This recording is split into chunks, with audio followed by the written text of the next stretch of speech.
Okay. So, hey Scott, Hello.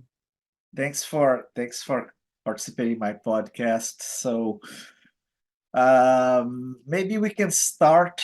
I watched this video from Jordan Peterson the other day that he was talking to a guy that participated from Scientology, and knowing that you have probably a similar story to that, I want to just start talk about that. I know you like the interview, and maybe we can discuss something about that. Yeah, well, my name's Scott Gordon, and I have been in Scientology. I was on staff for 16 years, and in Scientology official, 18 years total, including my time on staff, and found out about the corruption in the organization and left it. But that's a that's a long story. Right. We Well, might we get into have we have time. we might get into something of that, but um, you shared a video with me recently. It was an interview between Jordan Peterson and Aaron Smith Levine. Right. Now, Aaron has got quite a following on YouTube. Um, I I've always had mixed emotions about him because things I've heard from Marty, other people in the field. It's a very anti-Scientology and ex-Scientology. It's a very complicated world. Who is Marty? Marty Rathbun was a major figure who worked with David Miscavige in the organization and did a lot of his dirty tricks operations but mostly legal stuff. Kept the legal, uh, hired the lawyers and kept track of them, and so he was like the fix-it man for David Miscavige. And then he had a break with Miscavige and left. And he had a very intelligent uh, and I thought compassionate plan for Scientologists to sort of decompress and get away from the organization, because a lot of people were leaving around 2009. I didn't leave immediately because I was married to a Scientologist, but I knew what was happening and I was rooting for Marty and posting under an identity called Watchful Navigator, which I still have up on the internet as a sort of a whistleblowing identity that I use. But I've come out under my real name. Right. And so with Aaron, I thought Aaron did an incredibly good job of summarizing Scientology, what was good and what was bad with it, and his experience. And it made for a very enlightening conversation, because I could see that because Aaron was able to describe Scientology so succinctly, so well, Jordan picked up immediately on what it was. And I'm sure Jordan has looked into it before, Dianetics and Scientology. But the comments that Jordan made were very intriguing. He was able to correlate and relate Scientology basics that we thought Hubbard had invented, with some of the roots of psychotherapy and psychology. Now I've got into that myself, so I can tell you that Hubbard did have some pretty good innovations that actually psychology field could learn from. Mm-hmm. The structure of the session, for example, is very formal. Mm-hmm. And you would think it would be the other way around, that Scientology would be, it's like laughed at as a cult, and that it's kind of hypnosis in some way or another. But actually, it's the other way around. Psychologists are still doing 50-minute sessions and charging for an hour, which everybody accepts. That's the professional way. And Scientology, however, does their sessions to a result. Okay, so you're actually really expected to get a result on a person in a good result for somebody in a Scientology session. Whereas, psychology is kind of stuck in a little bit of the arrogance of being a professional and licensed, and you have your certificate on the wall. Therefore, we can talk for an hour, and at the end of the session, I'm going to tell you what's wrong with you because I'm the authority.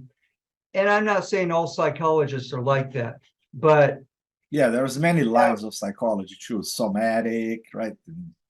Yeah. All kinds of. So what we have is a contrast between Scientology and psychology. And Jordan wasn't really getting into that because he doesn't know that much about the Scientology sessions, but he was able to look at the movement of Scientology and relate it to the old psychotherapy movements and philosophies and things like that. And I was amazed at how much insight he had on the subject of Scientology. So it was good, a really good interview. I recommend it. It's Aaron Smith Levine interviewed by Jordan Peterson. Really good. What I noticed is that Jordan played a little bit of the devil's advocate. Like he was actually saying, oh, Scientology talks about this, and this actually makes sense in relation to psychology, in relation to this and that. And then he was actually almost like seeing Scientology from a positive view, in contrast to the experiences that Eric had that were unpleasant, to say the least. But did you notice that too, that he was kind of like getting the gist of what is positive about Scientology? Yeah, he knew what parts of Scientology did relate. For example, in psychology, you have cognitive therapy, which is the closest really that you could say to the repetitive process in Scientology, where you get the person to look at an area and say what they think is the deal with them. See, this is for those who don't know a whole lot about psychology and Scientology, the differences between them is that in Scientology, you're completely expected to allow the person to come to their own conclusions. Mm-hmm. You know, they're there because they feel something's wrong with them, but you as an auditor are obligated not to tell them what you think is wrong with them. No evaluation. Whereas cognitive therapy in psychology is the most like that. It's not free of evaluation, but it's client-centered, meaning they want the client to talk about themselves, right? So there is some analogy, and I was amazed in what Jordan brought out as positive elements of Scientology. He values the idea of contacting your traumas in the past. Not all schools of psychology do. Some of the newer schools have gone into almost paranoia about, no, don't let a person go back into their trauma, because they look at the studies on the body that the body gets re-traumatized when you re-experience something. However, and what I would point out as a veteran auditor on Dianetics is you're only doing this one time. And if you do it what do you mean one time? What do you mean one time? You're only getting them back into the trauma one more time. Okay. You're not subjecting the body to all the reactions of the trauma over and over again. Mm-hmm. You're doing it one more time if you do it in one session. And in doing that one more time, you often accomplish what we call an erasure. And you could argue about whether it's actually erased, but it's a pretty good analogy. I would say that a lot of things that are done well in Dianetics in terms of getting the person to re-experience a trauma, if that trauma is at the root of some physical condition, it often goes away permanently, and you could call that an erasure. There are others who've had some disappointments. They thought something was erased or fixed and it came back later. That often happens with Scientology sessions, because Scientology isn't really trying to erase, it's trying to bring your awareness up so that these things don't affect you as much, and oftentimes something goes away that was bothering you, I and think later it might come back because you may not have gotten to the very root of it. So Scientology auditing can be very effective, but it's not always permanent. Maybe it will be a good time to try to differentiate between Dianetics and Scientology for people who are watching, because something that we know, but not everybody knows. And yeah, this also has some comparison to psychology, not much, but particularly in Dianetics, because Dianetics really comes from Sigmund Freud's mentor. His name was Joseph Breuer, and around 1880 or so, give or take a few years, he had a very successful group of sessions with a woman whose psychosomatic illnesses went away permanently. And he had done that by getting her to regress or go back in her life to the traumatic incidents and got her to talk about them. And in his work with Sigmund Freud, in the beginning, they came up with some really fascinating principles from that kind of therapy, which Hubbard later incorporated into Dianetics. Some of the principles that were already known that will kind of blow people's minds who thought that Dianetics was invented entirely by Hubbard. I mean,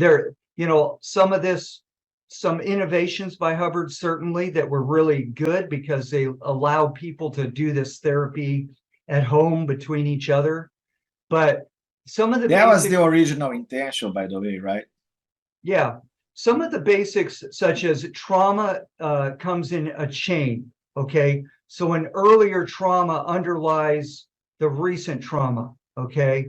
So you may have bumped your knee the other day as a 40-year-old, but it brought up bumping your knee in your 20s when you were playing football, bumping your knee when you were riding your bike as a kid, and maybe something from your childhood. Okay, so that's what we call a chain.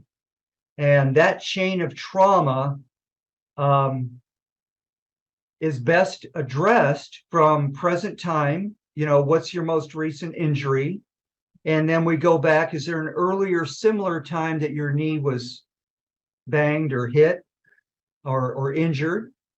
And we talk about those, and we go all the way back to the root. And if we can get to the root, it's hard to get to the root right away. But if we can peel off the charge, we call it, along the way that built up over this chain and go backwards in time, we can get to the root of it. And when we get to the root of it, we can often accomplish an erasure where the person actually is able to examine for the first time since the injury at, say, age 4. The person now can see it, can remember what happened, and can process the trauma. Now, what I mean by processing the trauma is at the time that it happened, it was so overwhelming that your body and your mind was unable to process it. So it kind of stuck in time.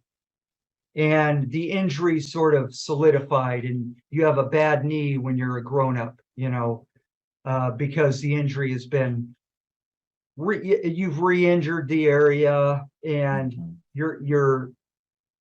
it's further and further away. So the charge has become insisted or put into a box. Re-stimulated, right? Yeah.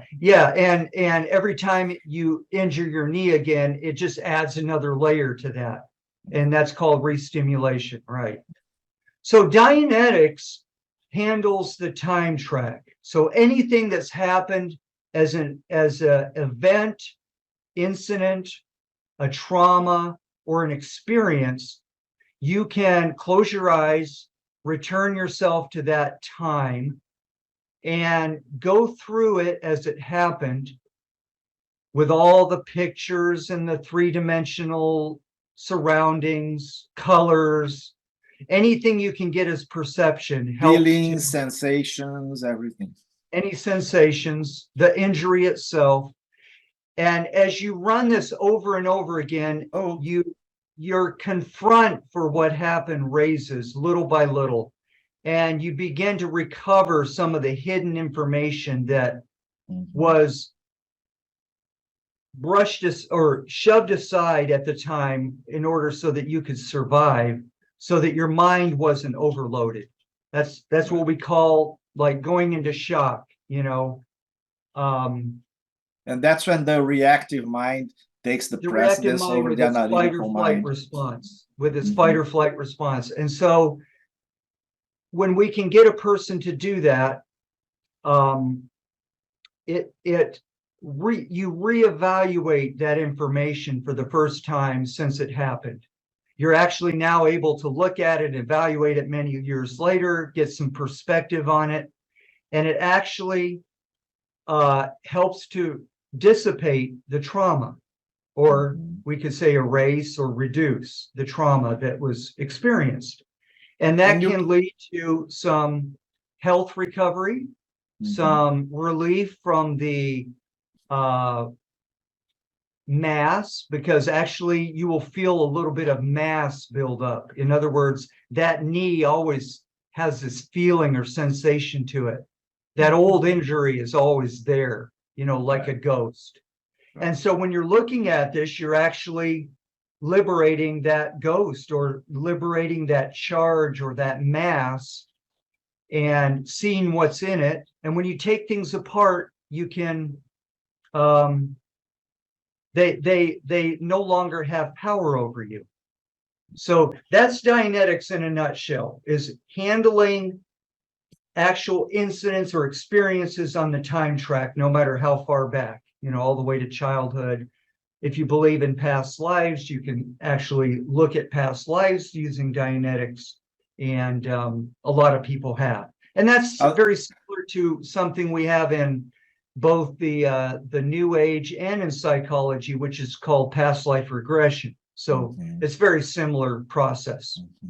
Although the original Dianetics book, Hubbard doesn't talk anything about past lives, right? No, he doesn't. So that came along a little later, and modern Dianetics deals a lot with it. But within a couple of years, a lot of people were running past lives as just as a natural thing. And so Hubbard was kind of forced to accept that. He tells a story about how the original foundation was arguing against running past lives. And, you know, when they interviewed the members of the foundation, they found out it was the reverse was true. The foundation members were going, hey, we've got all these people coming to us saying there's past lives that we're getting into here. Hubbard was going, no, we're not getting into that. So he eventually had his own readjustment on that and accepted past lives. And that, I would say that was in 1951, about a full year after Dianetics was really going. Oh, wow. That was pretty early then. Yeah.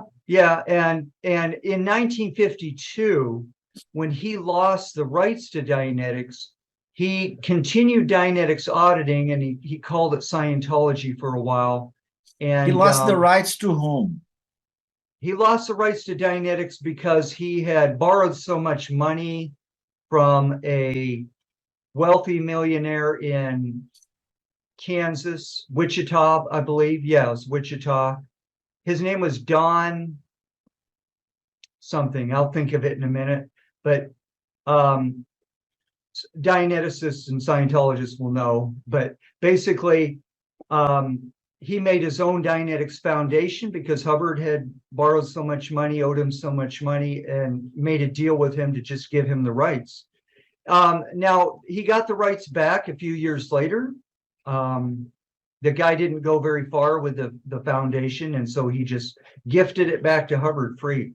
So that's interesting. Anyway, so you asked between the difference between Dianetics and Scientology. Yeah. Scientology goes into more handling the spirit, where Dianetics is more the mind and how the mind works.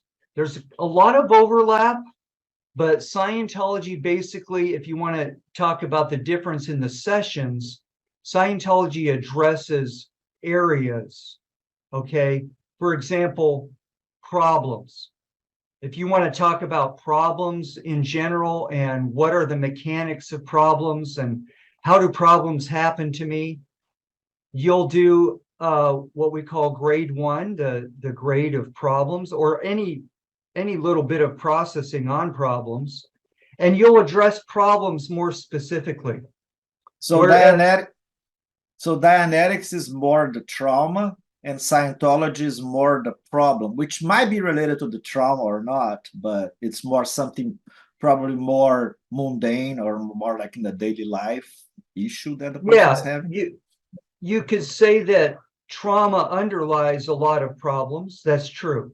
So, but in doing Scientology auditing, what will happen is the mass, we talked about that earlier as being associated with an injury, the mass of confusion in the mind surrounding problems will actually come apart just looking at problems and their parts. Okay. And there's nothing, although you'll recall things in your past about problems, there's nothing really directing you really to do that very much. Sometimes there will be a recall process, recall a problem, for example, and you'll repeat it over and over, and you'll recall a lot of problems around your past. And then all of a sudden you have a realization, you'll see a pattern about problems and you, and that's called the cognition. And after doing that, you'll find that you're less susceptible to problems. And at the end of all this, you'll have sort of a kind of a life where problems aren't nearly as overwhelming to you. Okay. There's I call it a qualitative shift. Right. Hubbard never uses that word, but it's a qualitative shift in the way you view life and the way you view problems. And it sort of puts you in charge. Problems don't overwhelm you so much. You begin to attack problems more aggressively and straighten them out rather than feeling like, oh, I don't know what to do here. So Scientology, there's some overlap there. For example, in Dianetics, we could say, tell me about the last time you had a problem, and close your eyes and tell me really all the details. And we'll do a Dianetic problem. And then we'll go earlier, similar. Is there an earlier, similar time you had the same kind of problem? And we'll go all the way back to the roots. All that can be done Dianetic style, or it can be done in general Scientology style. People came, including Hubbard, came to prefer Scientology because it had a little bit more power. It was faster, more powerful to powerful how? Powerful how? Areas. Powerful how? Like how? The power was the focus on the area. I just told you that you can actually do a few processes and raise your confront of problems and actually transform your ability to experience and solve problems. Okay. Right. So that comes about within a few sessions. If you were doing it Dianetically, the plus would be, or the plus would be, you're going to handle the root of the problem completely, on that particular chain. Okay. But you may spend several hours getting to that root. Mm-hmm. Okay. Whereas in Scientology, that's in that same several hours, you may handle a lot of variety, different kinds of problems that no longer afflict you. And we call that a key out. In other words, the roots are no longer near you or influencing you. They just, you've moved them away. You've got some personal space that you can think more clearly in the area of addressing problems. So because it was found to be a lot more efficient, the modern Scientology approach is very much skewed towards doing lots of Scientology auditing and not very much Dianetics anymore. And I feel that that's probably an error, because in my own experience as an auditor, I've had some cases that were no longer responding to Scientology auditing. They were in despair. It's like, this isn't working for me anymore. Like created some kind of a resistance, like to a medicine, right? Yeah, it's sort of like they did lots of auditing. It's become the same old thing, and whatever it is that they sought to handle in the beginning never really got fully addressed. They got some relief and some hope, and then So you Scientology. didn't get to the root, then there is a recurrence of the same problem, right? Well, Or not? there's two things about Dianetics auditing, for those who know about it, or even for those who don't. That one is you do get to the roots of that. We've talked about that. The other thing is Dianetics auditing tends to address your feelings, sensations, and a lot of times those are what we walk around with that keep us from reaching out and really Mhm. grabbing onto life and doing something with it, doing something with our lives. We hold ourselves back. And a lot of times people aren't aware of the sensations that they're suppressing. Okay. But if you can get a person to look at themselves in session, they'll start telling you about every time I go to try to start my own business, I get overwhelmed with fear. Okay. Now, in modern Scientology, people are going to be able to correct that fear or help with that fear for a while. And for some people, it's all that they need, and they go on and they do great in their business. Mhm. For others, um, it can get missed if you don't look into Dianetics about this, and you're only doing Scientology. The person, it doesn't quite address that because they do have a lot of traumas, okay, underneath this. And in order to get on that trail back to the root trauma, you do have to look at what sensations, emotions, pains. Mhm. We call these somatics because you can feel them in the body, Mhm. okay? And it could be a terror in your stomach, okay? So addressing fear in Dianetics is done very specifically. We're going to find an incident where you last remember having this feeling of terror in your stomach, and we're going to focus just on that terror in your stomach, and we're going to go back and find the root of that. Now, there Mhm. may be some other things around the Mhm. fear reaction, right?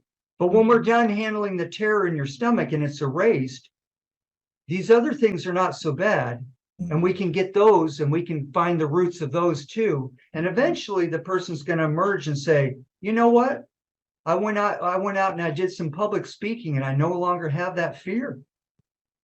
And so Dianetics can sometimes accomplish that kind of result. I don't like to promise that, and it's very, this is why we have such a rabid anti-Scientology movement. The church, L. Ron Hubbard himself, made a lot of promises that, you just can't make those promises. You cannot say what it is that's going to help relieve the problem. You can just say, we have all these tools. Let's try this, this, this, this. Mhm. And the better, more experienced auditor you are, the more you're going to find the right tool faster, Right. right? So that's the advantage of having an experienced auditor. But even if you have no experience, and if you look over, what auditing is, and you study it and you decide you're going to audit with somebody else, like a lot Mhm. of people do, reading the book Dianetics, for example, Like I uh, did. it'll start to give you some experience. You'll Mhm. actually handle some things that will amaze you. You'll get to know something of your own mind. And then it's Mhm. going to be time to break into the books, because the mind is we made the mind pretty complicated, each one of us, for ourselves. And that's why we can't get to these things very easily. And the whole recipe for getting to these things is to learn all the breadth of the tools in Dianetics and Scientology auditing, including how to run the e-meter. And the e-meter is I'm I've got one here right to hand. I'm going to show you what it looks like. This is one version of an e-meter.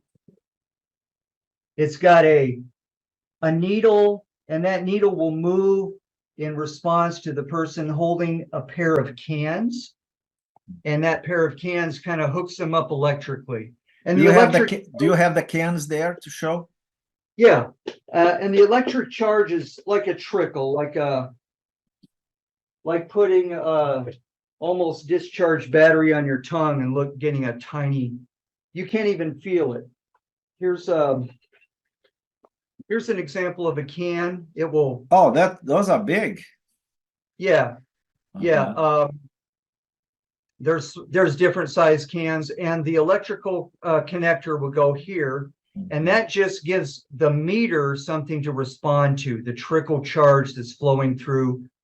And Jordan talked about that. I think he talked about the skin galvanometer and how that was used in the 20s to find areas of distress and areas of trauma. And he didn't mention this. I don't know if he knows, but actually Carl Jung was using this 20 Really? years before that. Was finding that people had reactions to words Wow. associated with That was trauma. like 1900? 1900, at the Wow. turn of the century, that Carl Jung was working with a version of the E-meter. Mhm. Yeah. For electrical people, that's called the Wheatstone bridge. It's a very simple circuit that measures resistance of the skin. And basically, we're electronic beings. So as spiritual beings, if you believe in a spirit, you don't have to believe it or not. It just, what is it that makes a lie detector react? Well, because we as spiritual beings make decisions, and those little decisions and reactions are what influence the electrical field of the body and make it respond. And that can be measured. So it helps a lot in therapy because it really helps you focus on what it is that's reacting the most. And when you do that, you actually address things that you can really feel the difference. So I recommend people do try out metered auditing with a professional because you can feel a difference in how you feel and react to life if you can address some of these issues that react on the meter. Somebody's trying to call me here. Let me just, the phone needed to be turned off. Okay, so sorry. Yeah. Interesting. So this is what people that CIA used to see if people are lying too, right? The lie detector, right? The same technology. Yeah, the CIA worked at it, and I'm sure a lot of police agencies adopted, got FBI. hired professionals to do lie detector tests. And the lie detector includes that contact with the skin called I think, galvanometer, maybe. But they do a lot of other things. They have your blood pressure, I think, and maybe Oh, some really? breathing being measured. So the lie detector has become a complicated thing. But in Scientology, we can just set this on a desk, and it only measures your emotional reaction as measured in your electrical field. Okay. So it's a very simplified version. You cannot determine conclusively, most people should already know, that courts, will take a lie detector test into account, but they're not allowed to rely on it completely. Oh, really? And they know that lie detectors can be fooled by sociopaths who don't really have much emotion or any emotion. They're going to be able to pass the test because they don't have the same reactions that normal people do. Do So that can people be that a big problem. the people that are good actors, they can cheat the lie detector too, or the emitter? Yeah, and eventually, when you work a lot with the e-meter, we do a lot of practice with it in the course room to learn how to use it. And one of the advanced drills, and not everybody can do this, but I can, and some others that have been around a long time and had a lot of auditing, you actually can create the reactions for the student to see on the meter at will. Okay. What do you mean by that? You create Right. their reactions?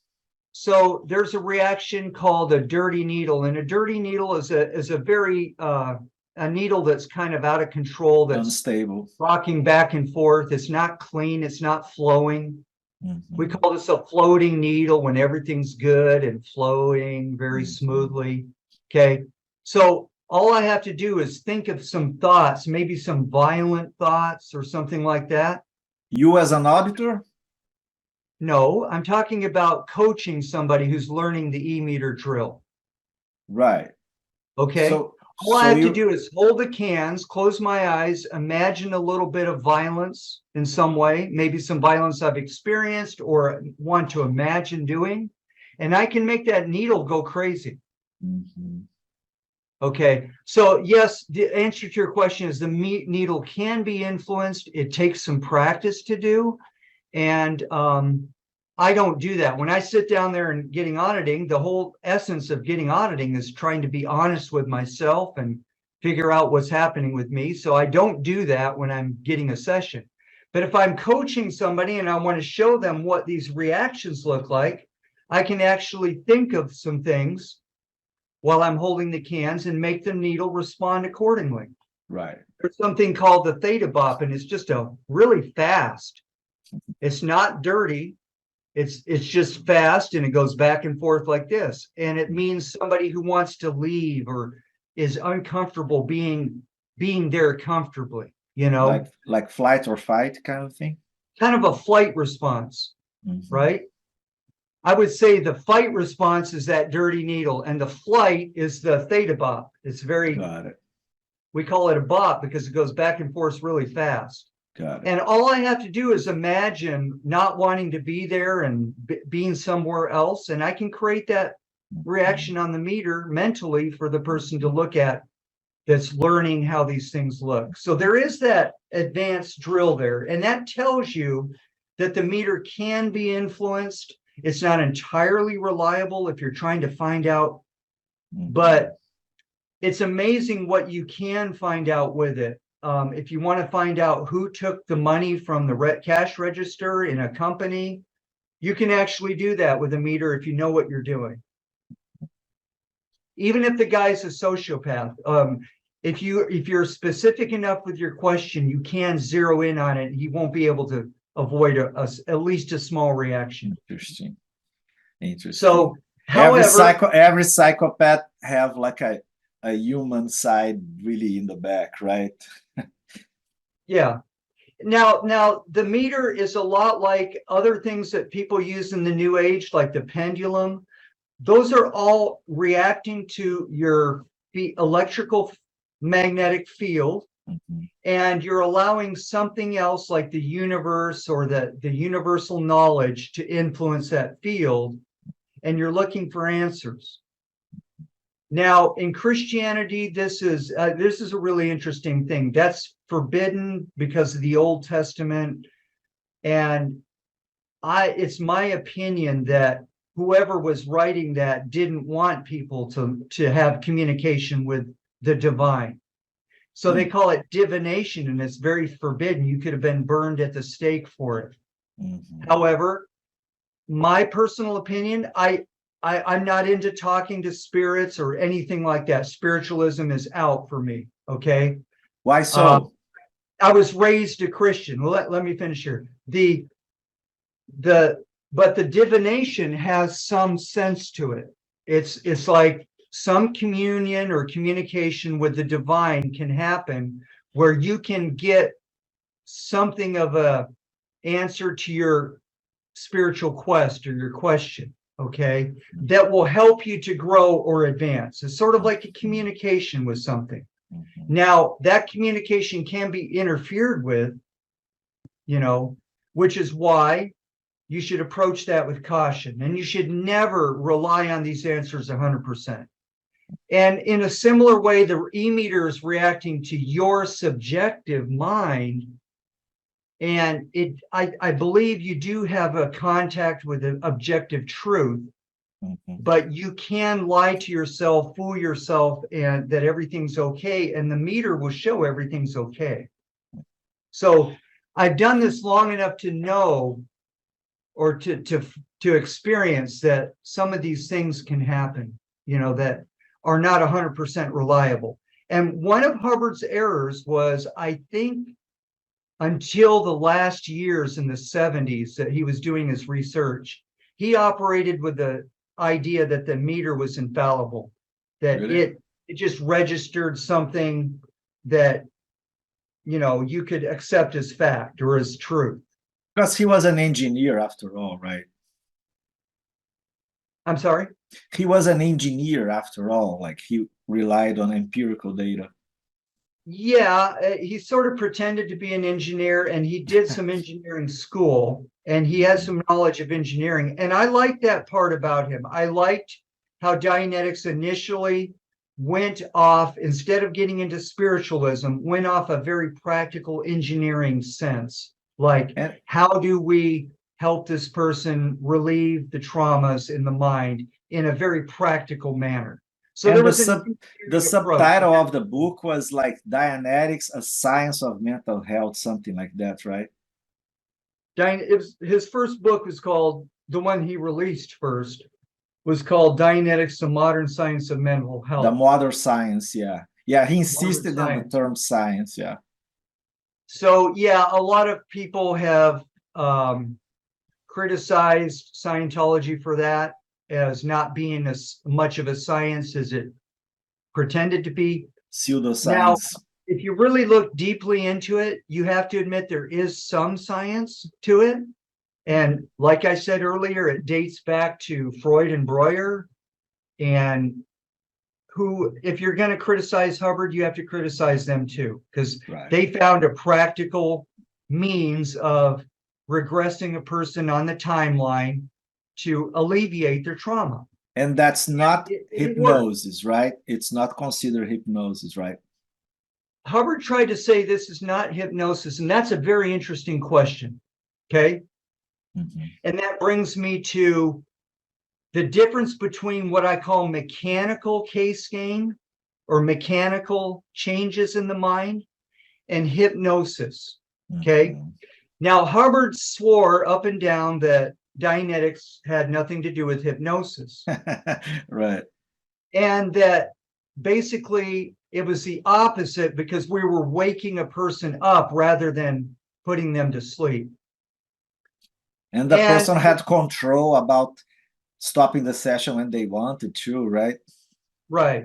Yeah, the person could stop the session, and you know, but here let's be realistic about this. Person's got his eyes closed, he trusts the auditor. There is some hypnosis going on. You can't deny that. Right. And in fact, if you look out into the world, you know, the realm of advertising, TV, cell phones, hypnosis is going on all the time. Exactly. So if you're going to criticize Scientology for hypnosis, you're talking, you got, you know, Everything. fingers the other direction. Mhm. Life is hypnotic. The human condition is that the mind is easily subjected to suggestion and hypnosis. Mhm. So what do? In order to put the person in charge of their mind and the spiritual being in control, Mhm. the auditor has to minimize the hypnosis of the session. The auditor Mhm. should not be making suggestions, Mhm. should just be asking questions, that drawing out what the person has to say and what the person is feeling and thinking. Mhm. And in that way, we minimize the hypnosis Mhm. that's going on. Now, let me tell you a little bit more. As Scientology grew into what we call a cult now, that what we all have to acknowledge is a cult, even those of us who still embrace the auditing and respect Hubbard's research. It became a cult, and how did it do so? Well, Hubbard was a master hypnotist, and whether inadvertently or intentionally, there's a lot in modern Scientology that's very hypnotic. Okay. Most of it has to do with what we call the altitude of authority. We look upon authority figures or people who know it all, or who seem to know everything, as people that we can rely on for our decisions and information. So you'll see a lot of Scientologists that follow L. Ron Hubbard almost literally. Some, in fact, literally. Call that a little bit crazy. But to some Yeah, degree, there are fanatics in any religion and any cult, right? Or absolutely. Absolutely. But you can see fundamentalists. a Yeah. generalized fanaticism across Scientology in terms of accepting what Hubbard said as truth. Okay. And some of those things are, in fact, pretty harmful or damaging. The idea that it will harm you to be around a person who disagrees with Dianetics and Scientology, which has led to the philosophy of disconnection. We have to disconnect from people that don't agree with us. And that's, in fact, a very limiting feature. That's what makes it a cult. And the idea of we're going to become more free, more aware, more powerful as spiritual beings, as individuals, personal growth, that cuts across it. Okay. Yeah, it contradicts totally. A lot of ideas have been put there on the authority of L. Ron Hubbard and not on common sense. I'll give you another example. It takes out the power from the person to put the authority externally on somebody like Hubbard too, right? Yeah, what we're doing in Scientology is we're pretending to give the person command of self or self-determinism. That's the word I was looking for. Okay. Self-authoring, like Jordan Peterson says, for example. Yeah. Self-authoring. Yeah. Becoming the author of your own reality, kind of a thing. Creating your life. Okay. That's the ideal. Okay. Right. So what happens is all the auditing helps that. Okay. But if you come out of session and you're in a cult organization and they're telling you how to think outside of session, you may be clearing your traumas in session, but you come out and you're being reprogrammed. Right? It's called the brainwash, right? It's called the brainwashing. And people call that brainwashing. It's kind of a loose term. It's not a very good literal term, but you can call it that. And it's basically being programmed to think a certain way, to act a certain way. And that happens in the cult of Scientology. So what I'm doing outside of Scientology is separating the factors that help somebody to become more themselves and more self-aware, and doing the therapy part of it that works well, and taking away the things that got into the therapy that don't belong, that are not conducive to empowering the person, and of course just leaving the Scientology culture behind for the most part. There are some plus points to it. A lot of people who join Scientology, for example, don't agree with the medical model. And so people get into criticizing Scientology for people are dying of cancer because they won't go to the doctor. That's not Scientology. It's not like Christian Science where you're not allowed to go to the doctor or you're not encouraged to. In fact, Hubbard said in many policies, if you've got a physical thing going on, you need to go to the doctor and fix that so we can supplement it with the auditing. But because Scientology attracts a lot of free thinkers who don't buy into the medical model, there are a lot of Scientologists who won't go to the doctor. And that's just because of the kind of person that's in it. That's not because of Hubbard's policies. So Hubbard has been blamed unfairly, and he's also been let off the hook unfairly. So we have to, part of unraveling the mess of Scientology is to assign the correct cause, assign the correct blame. Scientologists don't die of cancer because they don't see the doctor because of Hubbard. It's because of the demographics of the people that enter Scientology. They're into alternative stuff. And again, there's a lot of alternative cures to cancer that are suppressed by modern medicine. So don't get me wrong, I don't believe that chemotherapy and modern, medicine does very well at cancer at all. Their statistics are incredibly bad. What is the placebo effect? Something like 20% or more. And cancer therapy in the medical model doesn't attain anything better. That comes to a question that sometimes I wonder: how does Dianetics or Scientology, how do they see the placebo effect? How do they explain that? Oh, that's an interesting question, because in the process of learning about your mind and learning about the beliefs or postulates, we call them postulates in Scientology. You can think of them as the belief system we have, which shape our reality. Mm-hmm. And people who are into people are giving good lectures on that these days. It's very scientific because they've done a lot of studies, and the power of belief is no longer questioned. Mm-hmm. Okay. Now, can you give your question again? Because I forgot a little bit of it. The placebo effect, how Scientology and Dianetics explain that. Yeah. Okay, Dianetics doesn't really explain it, but in the whole Scientology and Dianetics culture, and in the process of doing the auditing, you learn more and more about how your beliefs influence you. And you get rid of some of the negative beliefs, and they make changes in your life. So you do begin to understand the power of the mind.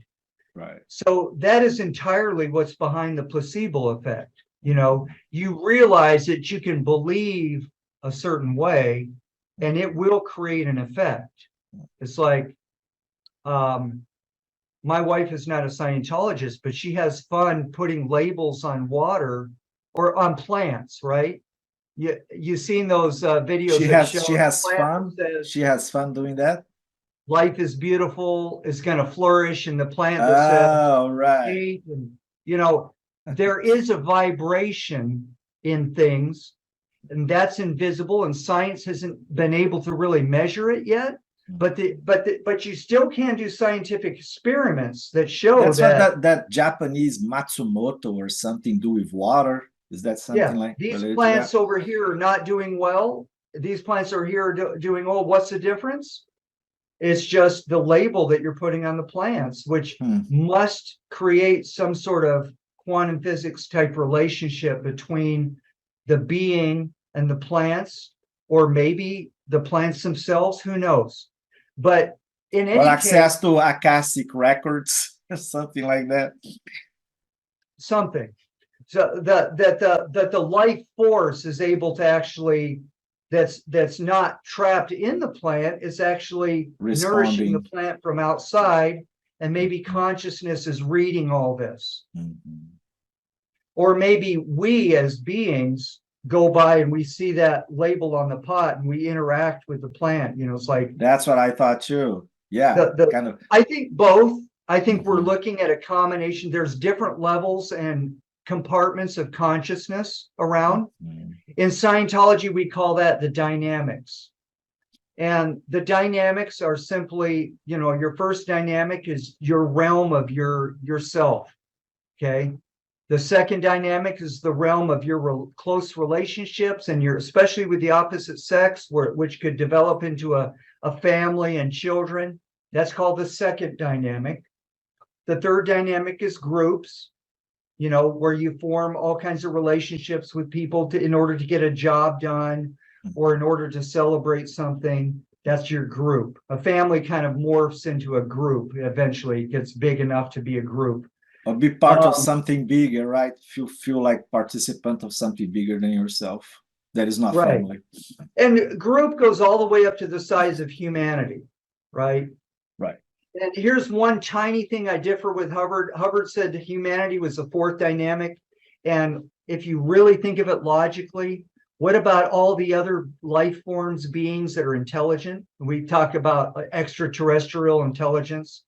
That's got to be our fourth dynamic, right? Because all those have bodies somewhat similar or different.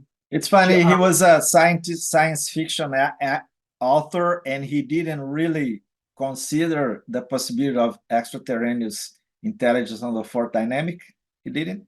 He did, but he didn't say that that belonged on the fourth dynamic. He basically said the fourth dynamic was species or humanity. Okay. I differ with him and I say humanity is a third dynamic, and that if you want to talk about the fourth dynamic, which is the center, that's the heart chakra, that's the fourth chakra. It balances the upper dynamics, which we're going to get into in a second, and I've already described the lower dynamics. So there's you and your lower desires, the things you want to do as a being, as an individual person, and then there's you being part of it all. Okay, your upper dynamics. The fifth dynamic is life. That's the interface of spirit and matter. And the body's composed of a lot of material. You know, when the life leaves it, it's going to decompose back into material, just raw materials, carbon, right? But when life animates these carbon chains, these carbon molecules, there's what we call life, you know, when it's animated by spirit. So that's the fifth dynamic. Any life form, vegetable, fruit, you know, animals, people, microorganisms, all that is on the fifth dynamic. That's life. That's spirit animating matter. And then your sixth dynamic is the physical universe. And the seventh dynamic is the spirit or the invisible force that imbues life forms with life. Okay. And you can say that's you, your inner self that makes the decisions, you know. You couldn't do much in theory without a body, but you can tell the body what to do. That's your decision-making power. And a lot of modern materialist science doesn't want to even acknowledge that there's a decision maker. It's all random to them. And they even reverse that, like the body commands the self instead of the self. Yeah, the body, if there even is a self, you know, the body. Right. Yeah. Yeah. And then you have your overarching eighth dynamic, which is everything together. It's your supreme being, God dynamic of the creator, everything. And which makes Scientology a religion, because it's a teaching of spiritual things. But you can practice Scientology without the religious aspects of it. Or you can just say, that's the only thing I believe. I'm a spiritual being and I don't want any part of the religion. That's kind of the way I approach things now. That's what Eric said in his interview with Jordan Peterson. Oh, I'm sorry. That's what Eric said in his interview with Jordan Peterson, as far as I remember, that he has the same view. He just acknowledged the basic Jordan spiritual Peterson nature. Has some religious faith and spiritual. No. Eric, the interviewee that was talking to Jordan Peterson. Yeah, but Jordan is spiritual and religious as well. Oh, absolutely. You know that? Oh, of course. Yeah, of course. Okay, so Jordan did resonate with that, and one of the psychology figures that draws in the religious and the spiritual with the material sciences is Carl Jung. And Jordan really knows Carl Jung well. And so he was able to talk about the invisible spiritual factors that have an influence on the group of Scientology. And I was amazed with the insights that he has on that as well. Yeah.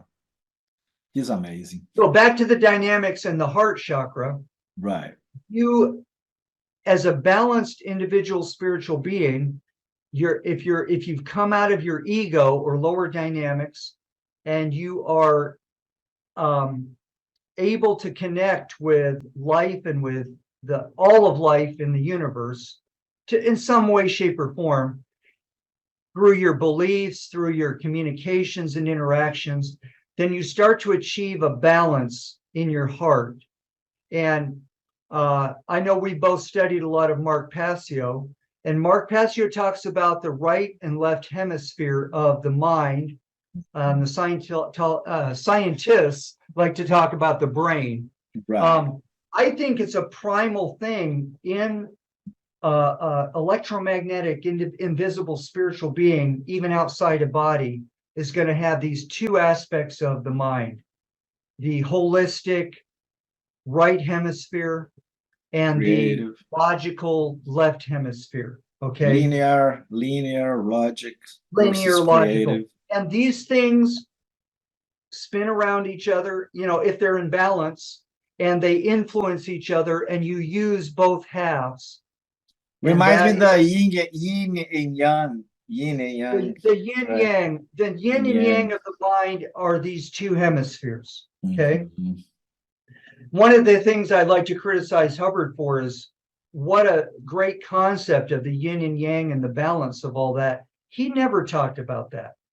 He just kind of skipped from the ego or the individual up into the spiritual and did not talk about the division there in the spirit that other than we have this concept in this process that's very powerful in Scientology called reach and withdraw. The reach is the yang energy and the withdraw is the yin energy. Okay. So I'm not saying the concept was completely missing in Scientology, but he could have talked a lot more about the philosophical wisdom there. And do you think he might have a little bit of a bias bringing Oriental philosophy to a more Western mind? Either he had his own aberration and bias that kept him out of that area, or he had an agenda. And when we talk about Hubbard having an agenda, we can go to the research that's been done. The McLaury's, Mike and Virginia McLaury did some really excellent research. They're not the only ones in the field, but they're some of the best that came up with, that discovered that Hubbard was actually an undercover intelligence agent working for naval intelligence. Really? Now, there's no question that he was in naval intelligence, but a lot of even the modern Scientology attackers completely buy into his story that he left naval intelligence in order to get into Dianetics, and that the Navy just discharged him and let him go. Well, he was groomed for intelligence at age 12 with age 12? At age 12 with Commander Thompson on a ship. Hubbard's dad was Navy. And if you know anything about the Navy culture, people who are officers in the Navy are automatically part of the intelligence network. They have to report, they go to different ports. This is why naval intelligence has always been the big deal to the elites that run the planet. The Queen gets reports from naval intelligence all over the world from all different countries. And people don't know. Those are the guys that go out and travel, right? They travel to different ports, so they report on what's going on around the world. That's how the royal family keeps apprised of what's happening. They've always that was before the advent of airplanes and everything. They need to rely on naval. Yeah. So Commander Thompson groomed L. Ron Hubbard. He taught him all about Freud's theories about the mind when Hubbard was only 12. So number one, Hubbard's a bright, what do you call those children that are very extremely bright? I'm not remembering, but I know what you mean. Yeah. So kind of like a genius kind of thing. A child, prodigy is what. Yes. Child prodigy, and he grasped this stuff immediately.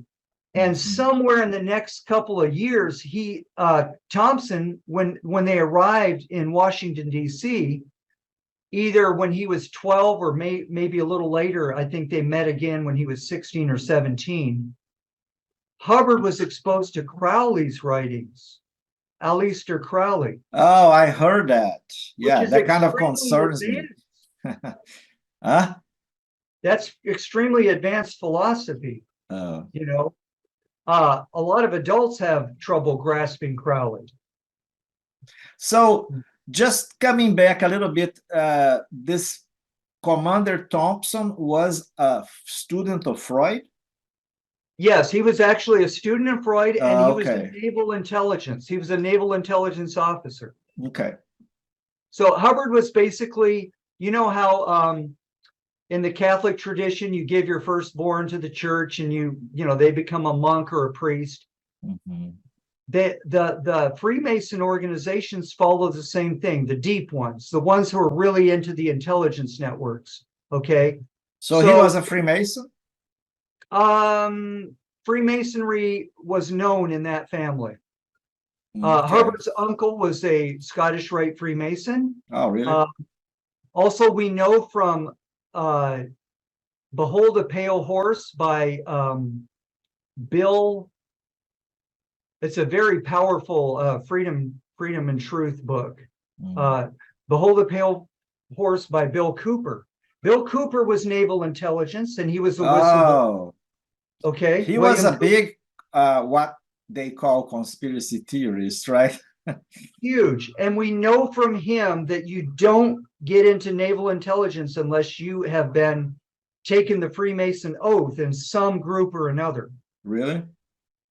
Now, sometimes that can be light. It's not necessarily your local lodge. Hubbard was able to do his thing by mail order. And then I'm sure he attended some lodge meetings and got indoctrinated into Freemasonry somewhere. It was just done so secretive, we don't know. Or at least to the basic principles, maybe. He's registered with the American Order of Rosicrucians. Oh, really? Which is so that's some kind of a branch of Freemasonry. Yeah. Ancient Order of Mystic Rosicrucians. Yes, AOMR.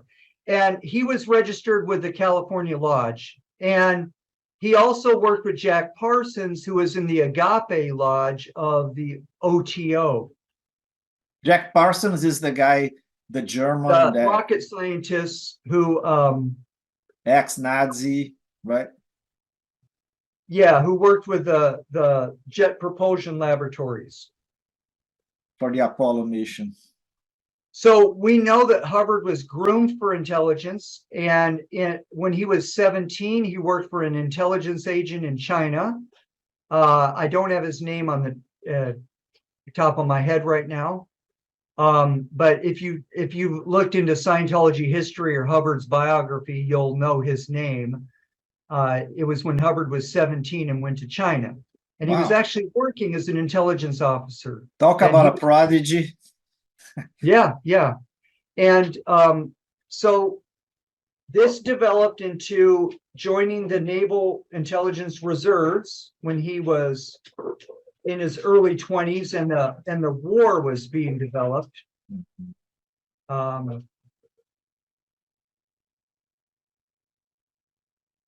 your microphone is off. Hello. Okay. Yeah, I'm sorry. Okay. So you're talking about the other thing that we know about intelligence officers and Freemasonry is you can check out anytime you like, but you can never leave. You don't. You're an agent for life, and you're subject to the oath of secrecy. The McClowrys in their research found that Hubbard had made an alliance with the CIA in 1954 when they formed registered the Church of Scientology. And in this alliance, there was a complete separation. They didn't want anyone ever finding out that Scientology had anything to do with the CIA. So they told their CIA agents, except for one or two that were sent into the organization to keep watch, everyone else was not allowed to get into Scientology. It just wasn't allowed. You couldn't be a government agent and get into Scientology. So in that way, they kept a very firm firewall, but then they had their lines. Hubbard was an agent that they could go to for information. And of course, Scientology became international, so he had all kinds of international reporting. Scientology is really big on reports. So a lot of reporting was done across the organization that kept Hubbard apprised of what's going on in South Africa, what's going on in England. So a lot of, and then of course you have all the folders of your parishioners who are getting audited. Oh, you And mean some of these are big name people. right. It's like a confession in the Catholic Yeah. Church. Catholic Church. So this is where it gets into a gray area. You go, well, how long was Hubbard working for them? And people witnessed him on the ship and never saw anything amiss, like he might be doing anything secret like that. So we really don't know. There's not a lot of evidence after St. Hill in the early 60s. There are some stories there that What is Saint Hill?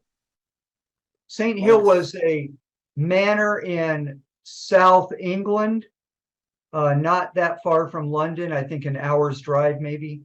And that's where Hubbard lived and developed a lot of Scientology with advanced students. So he was not in the US, he was in Europe? He went to St. Hill in England in 1959, 9 years after writing Dianetics. So he really started developing the religion, the advanced practices of auditing in the 60s as he taught students at St. Hill. A lot of these students were really big names, okay? Such and as? in their time and day, they came from different religions, different backgrounds. Some of them were psychologists. Do you have any names, Scott? They were all there to learn the cutting edge of Scientology research. Because he worked. William Burroughs were once one of those names. He wasn't a student per se, but he was on the court into the auditing. He was an author in the late 60s. There were a lot of other, and I'm getting later here on the track, you know, a lot of celebrities and musicians were involved with Scientology in the late 60s and throughout the 70s. And then, of course, we get Tom Cruise and John Travolta in the late 70s and 80s and 90s. So Dustin Hoffman too, right? But in the early days, you wouldn't recognize some of the names, but amongst the field of people who were into self-help, these were big names. One of them, let's say, was Charles and Ava Berner. And they actually were school teachers, and they invented the study technology that Hubbard began using in 1964. Mm-hmm. So those are some students on the course. Mm-hmm. There was Alan Walter. He became a huge millionaire, had lots of Scientology missions, and he had lots of connections to government people. He was auditing people that had government positions or were billionaires. So a lot of Scientology's influence was greatest in the 60s and 70s with society and culture. Mm-hmm. So somewhere you wonder where Hubbard may have gone rogue as an agent, because this technology was working for him, and he sort of got the idea that maybe we could set mankind straight by just doing auditing, you know, rather than having secret societies. So I think at some point, but Scott, as an agent. Okay, because my understanding is that he had that mission or dream to free humanity from illness since Dianetics. So my understanding is that he always kept that, even being an agent then. I think two things were going on. I think Hubbard had that as a purpose, and the CIA, or when I say CIA, I mean intelligence, you know, basically in general, all across the planet, because these people are above governments. It's not that the government runs the CIA or tells the CIA what to do. Yes, they give briefings to the president. That's the white CIA. That's the official CIA. The intelligence networks run the country. The secret societies run governments. It's not the other way around. And they're all interconnected too. They're all interconnected. Mm-hmm. So, I sort of lost my track there. So let me see if I remember. I kind of lost too. The conversation. We're talking about Hubbard's motives. Let's talk about Hubbard's. Yes, okay. yes. So at some point, he was actually, people wouldn't believe this, but he's actually quite cynical around the era of Dianetics. What? He basically rewrote the Freud-Breuer information, and he had been applying it and using it himself as an auditor. So he was helping people. He knew this was helping people. But as far as his own case, he wasn't getting much out of it for himself. So he wasn't that big of a believer, okay? Really? Maybe he didn't have a good auditor himself, no? Well, it was hard to have a good auditor because you had to have somebody who you respect, who has what we call altitude. You know that they know what they're doing, so you trust them to guide the session, right? Mm. So Hubbard didn't have that in the early days. He did have an inkling that he was onto something that was working, okay? Because he made it work on other people. Yeah, and he made so many claims in the Dianetics that was a result of years of research, of successful cases and everything, right? Yes.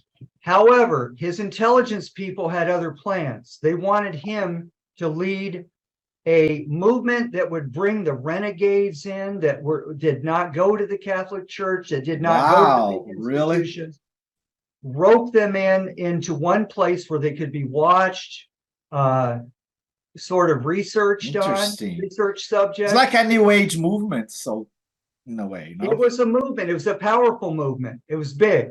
Okay, so Hubbard is doing this with the permission and backing of some big intelligence people. Okay. But at one point, especially probably when he was down in Cuba, hiding under the bed, paranoid that he had spilled some of the CIA's secrets in terms of pain drug hypnosis, you know, they call it PDH, and we call it what? Mind control subject, MK Ultra.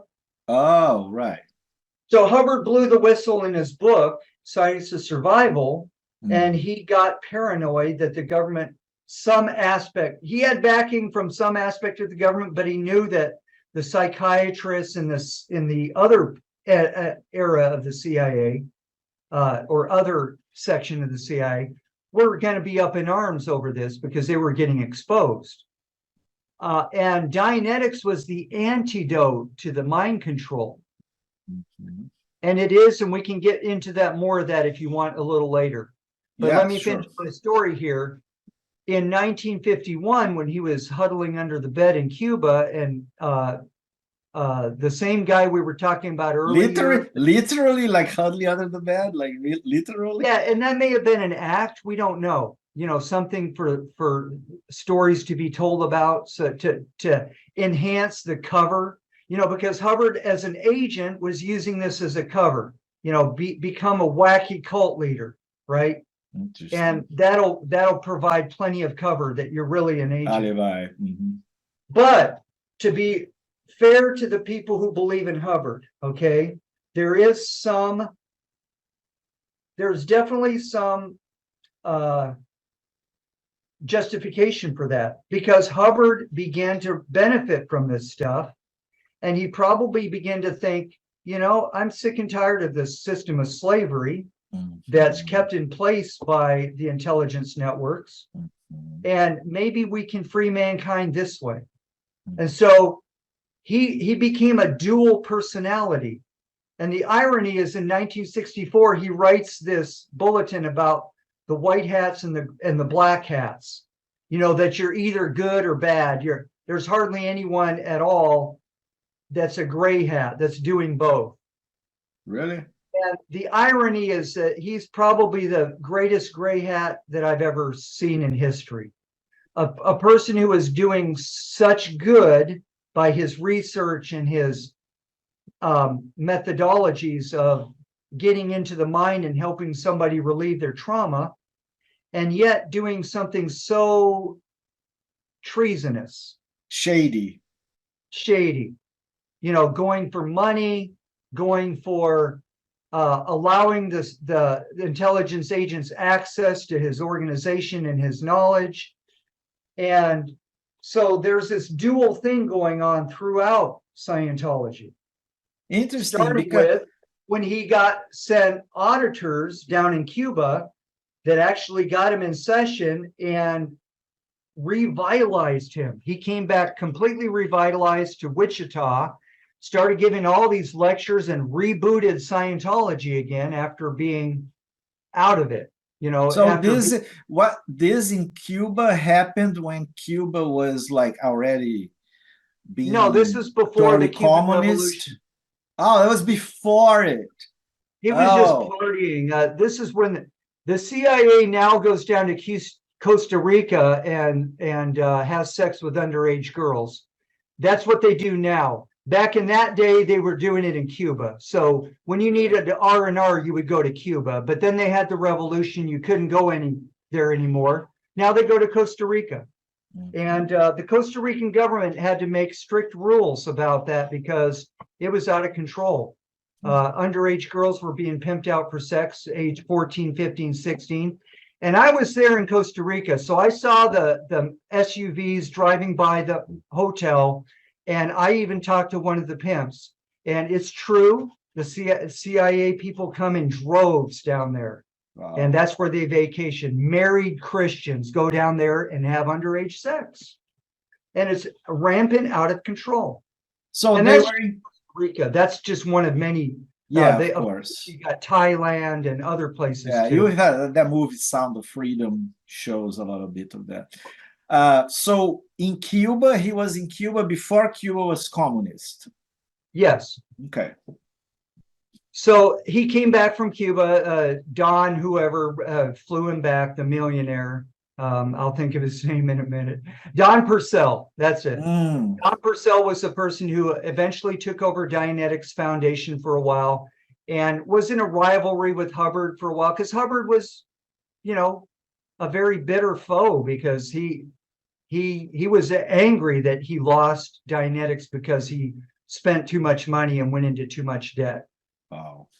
Now, that in itself is a mystery. Hubbard's spending of money. There are people around him who said he was frugal and he wasn't extravagant, except with certain things like cameras and, you know, things like that. Other than that, you know, it seems like Scientology was used to launder a lot of money. Really? Okay, from the very beginning. So I don't think Hubbard spent all that money, but he did embezzle it and he did redirect it. And I think that a lot of that money, people have speculated, went into CIA black ops. Yeah, that makes sense. Case, you know, in case those of you out there who are Scientologists listening, I'm not anti-Scientology. I respect people's right to have their religion.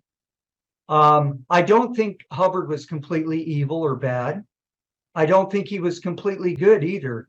You know, again, I just told you, I think Hubbard was a black and white character all in one man. I think he did a lot of work that is very praiseworthy. His work is extremely valuable. And I think he made up for a lot of the damage, you know, a lot of the bad things he did by the good things he did. And anyone who was hurt by Hubbard or who has family who were hurt by Hubbard, I regret that. And I don't deny that happened. I'm not a denier, and I'm not a Hubbard apologist. So I'm trying to get at the truth of what Hubbard really was. He was a good guy and a bad guy all in one package. That's my final. Yeah, one thing, Scott, that I understood by reading the Dianetics book is that there is a part there that he says he believes that every human being, in essence, is good. Did he change that perspective? No, in fact, that is one thing that was very spiritual and very positive about Hubbard. And he taught that to the rest of us, and it's extremely valuable.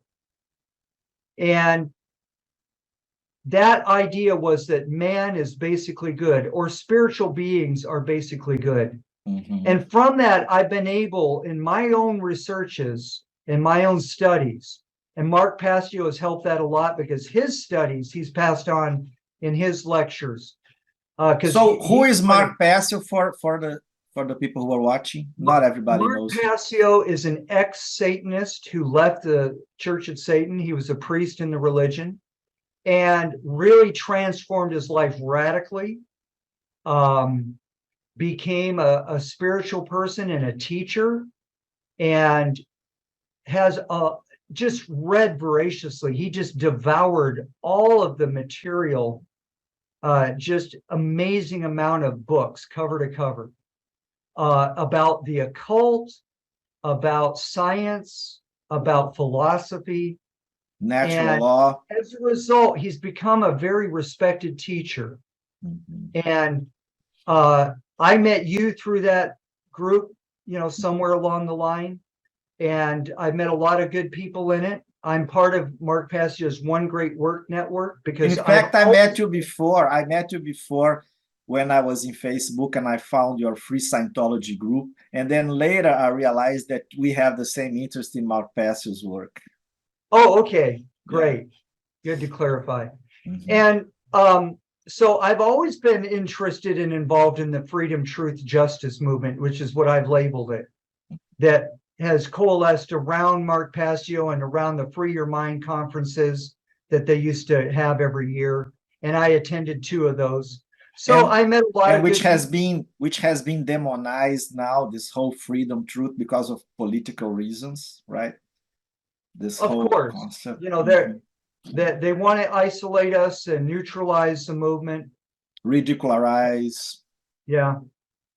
And there's a lot of agents in the movement. There always is. The FBI COINTELPRO is alive and well. And I was helpful in detecting and identifying some of the charlatans in the movement early on. Because of my experience in Scientology, I was tasked. I was in the Office of Special Affairs, but I didn't get involved in the dirty tricks department. What is an Office of Special Affairs? It's infamous for being Scientology's dirty tricks department, or their intelligence arm. Okay. It's like the CIA of Scientology, kind of. Yeah, I basically am a trained intelligence agent because Hubbard passed on all of his intelligence knowledge to this department. It was secret issues, but I got to read all of them. And I actually released the pack, I think, in around 2018.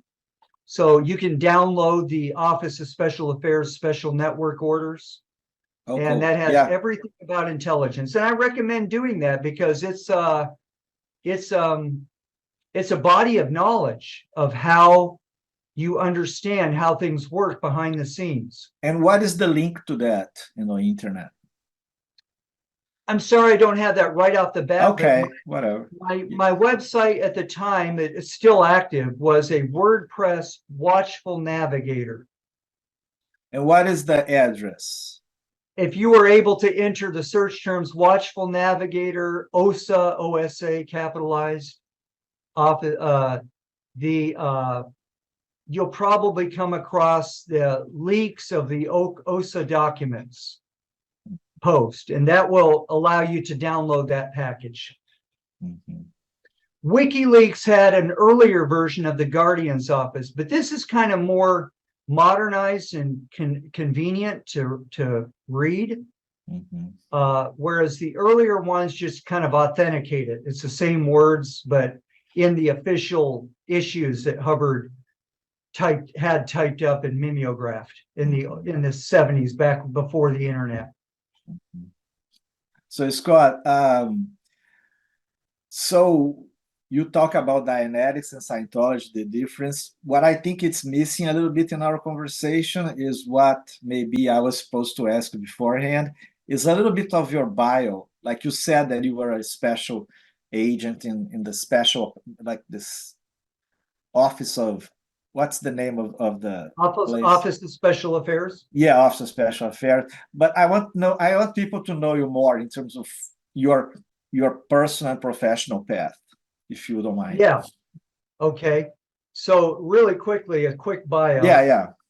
I was raised in a Christian family. My dad was a Bible translator, so we traveled a lot and got to meet and see lots of families from international settings that came back from overseas that were translators.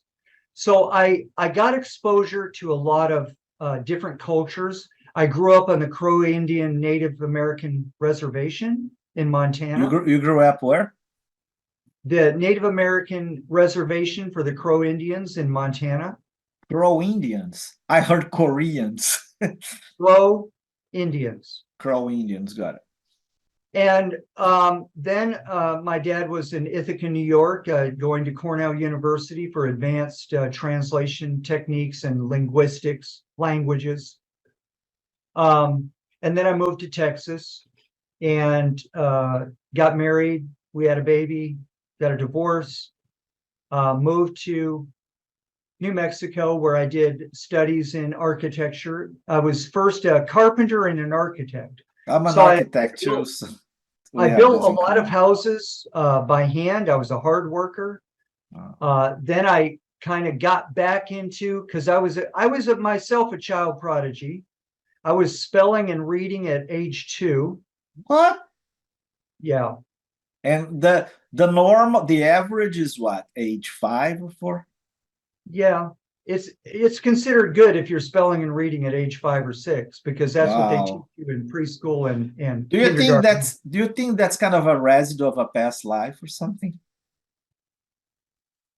Could be. I believe I have a purpose of helping humanity in my own way, and it's a dual purpose. One of them is kind of a protector purpose. Like I've always been aware of the machine agenda, the artificial intelligence, and I have memories of past life on planets that succumbed to this technology and were lost. Because wow, that's amazing. That's a subject for another talk, maybe. Yeah, but also my positive purpose is I like to help people, and I like to help relieve them of their traumas, sorrows, problems, and which makes auditing perfect for me. And I'm still an auditor working with the auditing stuff, but I try to make sure that I spend a lot of time in the research area to try to formulate my project, Free Scientology, which is basically to help people learn these techniques away from a cult, away from the church organization. How can people find Free Scientology nowadays? What link? I have a lot of links on a central website that I'd like to update real soon so I can modernize it. It's freescientology.us. And you'll find a lot of links you can click there to get to my other websites, which actually have some material that you can work with. Would you spell that, Scott? Free Scientology. Could you spell that? freescientology.us. So Scientology is SCIENTOLOGY. Okay. .us. So you can find a lot of that. Maybe we can put a link if you post this video. Oh, absolutely. Absolutely. Yeah. Yeah. So anyway, to finish my bio, I didn't really connect with Scientology till I was almost 30. Wow. And I had gotten involved with Marxist studies in university. Marxist? Because I switched my major away from architecture and got into Marxist-Leninism for a while. But I was very much into freedom truth. And the only reason I joined the party was I was told that I could have my own religious beliefs, that it wasn't totally materialistic. And in this party that we were about freedom, and that personal property was something that you could have. And we didn't believe in taking away people's personal property. It was all the productive property that was going to be socialized and stuff. And so for this reason, I was able to embrace it for a little while and study it. But then I became disillusioned very quickly within a few years. So by that time, I had a spiritual resurgence. I was away from Marxism and Leninism. I felt that there was something spiritual to everything. And I got into the spiritual roots of Nazism and the antidote, which was exposing government, exposing secrecy, secret societies. So when you say spiritual roots of Nazis, you mean occultism, occult? The occult. Yeah, Okay. yeah. And so I was still in a kind of a Christian paradigm, afraid to, not totally. I was open to studying the occult and learning what it was, but I was definitely against, I had no, someone has tried to do a hit piece on me on the internet saying that I embrace Nazism. And that was a joke. And she knew better than that, because she knew that I had always been against the Nazi mindset and the occult roots of Nazism. So I got into that for a while and had a spiritual resurgence. And then I read the book Dianetics during that time, and I got involved with it. I joined staff after a little bit. I went very rapidly through the technical levels, the introductory levels of it. When you say spiritual resurgence, that means you had a spiritual awakening before that? Yeah. So I already had a spiritual awakening going on, and it was kind of a mystic Christianity. It was kind of like I was really connected to spirituality. I no longer had doubts about it. I knew that the spirit was real. I could feel my connection to the universe. It was turned on. I had been a vegetarian for many years, so maybe there's something to do with the fact that, I evolved a bit psychologically, because so that's your belief that vegetarianism can actually improve the evolution in some way? It's my reality that going vegetarian disconnects you from the heavy hormonal and energetic aspects of eating meat. And so you mean that the more animal nature, the lower chakras you're talking about? The more heaviness and blocks in the chakras, yeah. Interesting, okay. I don't even think that the lowest chakra is a bad thing. I mean, the lowest chakra is your personal, it's what individuates you from the rest of the universe, right?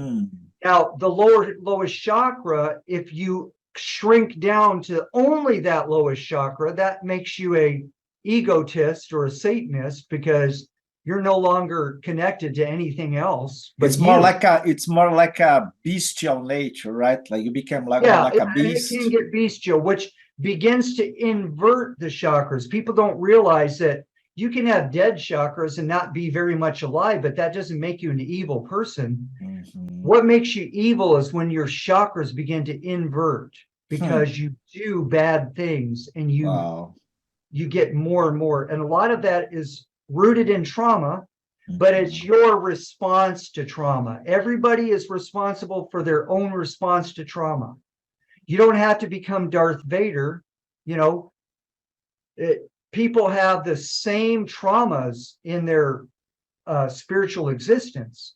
Some people become Darth Vader, some people become angels. So it's a matter of a decision, some kind of a decision. It's a matter of your own conclusions. And we got to admit that trauma confuses things tremendously. That's why it's trauma. You can't think clearly. So people begin to embrace things, but their very nature. And you don't really become evil until you start hurting others. Okay? You can't decide to become evil. It's when you start hurting others that evil takes hold of you, because it becomes compulsive.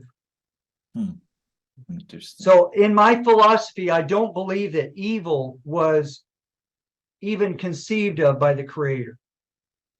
Evil is a result of free will response to trauma in this universe. Can you repeat that? Evil is a personal, individual, free will response to trauma. It's how you choose to deal with the fact that the universe is a tough place to exist. And how do you relate that? It reminds me Job, the Job in the Bible, right? Jordan Job, yeah, Peterson Job, talk about who, that. yeah. Yeah. No, How? Job is a story, and Job is a very good, Jordan Peterson talks about it. It's archetypes. You're Right. communicating with these archetypes that surround you as a person, and you're trying to make sense of the hardships of the universe Mhm. as how God would view it, how Satan would view it, how you view it, how your family members abandon you and leave you to die, and it's all a The it's whole victimization path. Mhm. it's victim consciousness moving through that, Mhm. right? So it's a very powerful story. Yeah. You know? What I understood from that story, and it's pretty much through Jordan Peterson talk about it, because I don't remember exactly what is in the Bible, but it's like he had everything to rebel against God, but he didn't, right? He kept his faith, even with all Yeah. the hardship and losses and everything. And that's a level of responsibility. It's sort of remembering that you are sort of part of God. You're created in his image, and he, she, whatever, because at the top of the spectrum, there isn't a division into the sexes. It's not he or she. It's consciousness. It's root consciousness to all of existence, right? So the he and she is more like a biological lower nature, but then in a higher nature, it's Well, transcending the duality of masculine and feminine. we talked about consciousness in yin and yang, Right. and that's the first division of consciousness. Consciousness realizes that it's moving and that the motion is in two basic directions, Mm-hmm. and that the reach is a create, go out and do it, create it, and the withdraw is a experience it, perceive it. Like it's So like the withdrawal is more like a two aspects. contemplation. The withdrawal is more like a contemplation. Yeah, And the contemplative. contemplation versus creativity and agency. And acting on something, making something happen. Yeah. So the yin and yang of consciousness is basically the balance between the out forces and the in forces. Mm-hmm.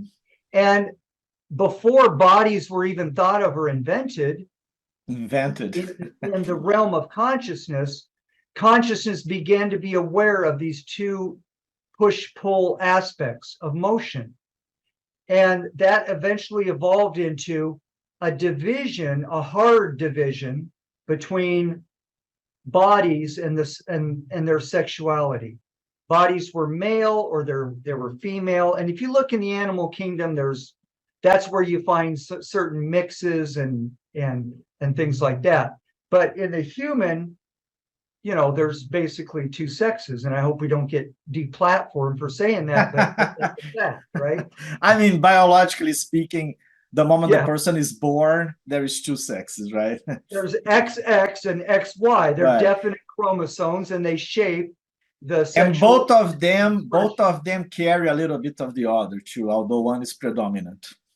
Yeah, and even psychologically, if we were talking with Jordan Peterson, he would talk about the animus and the anima, which was Jungian, yeah. basically Jungian speak about the male and female elements of us inside ourselves. And even for the Christian, there's a verse that says we are neither male nor female in Christ, which basically says fundamentally we are spiritual beings that are integrated. Okay. What happens in the Baphomet at the bottom of hell in the Freemason model, and I'm sorry to say there's white Freemasonry, but they have embraced this symbol in general. And the Baphomet is actually the perversion where the being inside a body no longer expresses itself as male or female, but is trying to be both inside the lower physical world, which is a blasphemy because we are tasked with being who we are in present time. If we picked up a male body, it's time to be male. For me, I have reality that I was a female in my last life, but I'm not being a female now. And I kind of tend to prefer being a male. I'm hoping I can be a male next time, if you want to ask me, right? I used to joke about that with my wife, what are we going to be next time? But anyway, so coming back to the Baphomet is like that representation of like a devil with horns and with boobs. It has breasts, right? It has a penis. It's like it has all of the physical elements of the beast mixed up, right? So it's like a representation of a spiritual nature that is higher and transcending male and female, but put on the more material body level. It's material. I would go so far as to say it's a satanic representation of material universe captivating and trapping the spirit. Oh, so the inverse. Instead of the spirit control and directing matter, is matter. To such a degree that it's manifesting in the physical body as the spiritual being is not just making a healthy integration of their male and female sides spiritually, but is actually trying to physically manifest, which is what they're doing when they mess with the genital organs in surgery, is they're trying to get people to do that, right? To become the Baphomet. Yeah. So Satanism is alive and well. I have a hit piece on me that I believe in Satanism as if that's a bad thing, that I believe Satan is real. You have what? You have what? You have what? There's a hit piece article on what is a hit piece? That says Scott Gordon believes that Satanism is real. And I'm here to say it is real. Does it have any power of its own? Yes. And all of that is the power of suggestion and the power of hypnosis. And I would even go so far as to say hypnosis as practiced by some people is satanic. It's a satanic power. Okay. Yeah. Ritual is a group hypnosis. So when you're talking about satanic rituals, yes, that has some workability. They can send things into the invisible universe and create certain effects. That's what magic is. But magic can be black or magic can be white. Oh, yeah, that's what I was going to say. There is white rituals and black rituals, right? Yes. Mm-hmm. And I'm not involved with either one, but I do study them. I do understand them. And I do think that there's nothing wrong with the psychology of a ritual that's designed, that's benign, that has its symbolism and its... What do you think about the Christian and the Jewish rituals? Let me finish. So I don't want anyone misunderstanding what I just said. Sure. That the ritual has all the things and the trinkets and whatever that are non-violent, no animals being hurt or whatever. And it's a sort of a meditation or a prayer, if you will. And it looks strange to Christians, but it's their own sort of prayer in white magic, and that nobody's getting hurt, nothing's getting hurt. And there's nothing inherently wrong with it. Okay, I don't practice it. I think it's kind of, I don't want to say creepy. I just think it's kind of unnecessary. If you want to pray or postulate something, you can do it more directly. Those things. I feel like that too. I like to pray. I like to pray to God or a superior being in a more personal way. I don't like to follow like a recipe that somebody else created. Although I respect and I know some people, they do good with that. That's part of their own, nature or preferences. But I have the same thing with you. I have nothing against, but it's not for me. Yeah. To me, the most simple, direct connection is just closing your eyes and being aware of the objective creation out there that's not part of you, but that you can be in communication with. Mm-hmm. And that communication or communion, if you want to call it that, is prayer.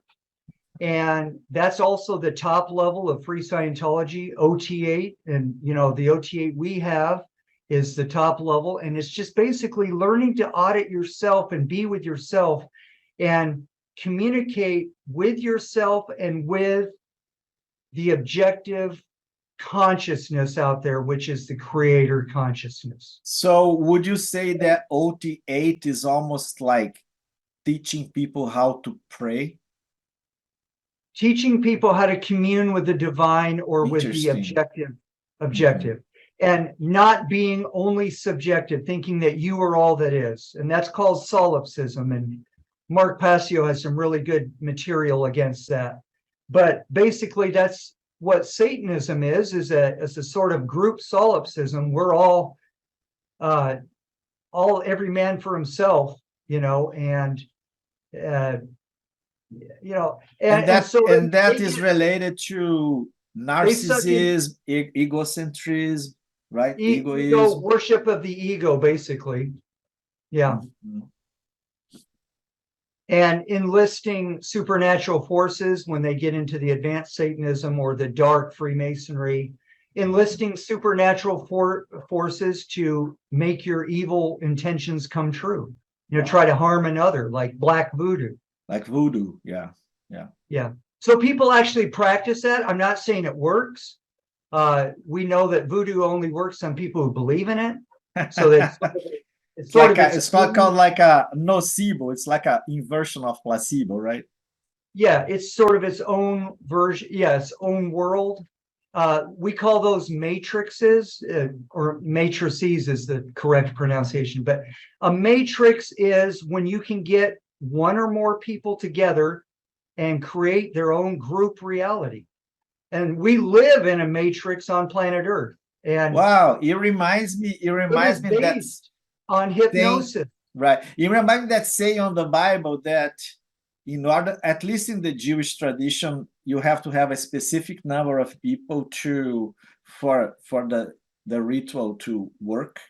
And also, I think Jesus said when there is different positions, yes. And when Jesus said when there is two, there is me, or something like that, right? When there is the New Testament version is where two or three gather in my name, there I am in the midst of you. Yeah, and the Jewish I think is 10. So that's sort of like pointing out that if you do honor the Creator, like in a church or in any other setting, it could be a Wicca, you know, honoring the good forces of nature, or Native American spirituality. But where you do get together and honor that, that's where you get religion, and that's where you get ritual comes in, because you have symbols of how we relate to this. And some of it can be good and very helpful, and some of it is needed by people to anchor themselves into that reminder that it's not just them, that there are consciousnesses outside of them as well, and they have a relationship to it and a responsibility to it.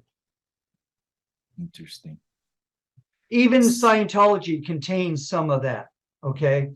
I know there's some wacky things in Scientology that make it a cult, but people argue whether or not it's a religion. And yes, people do honor what they call theta, the consciousness, as being a good force for helping mankind.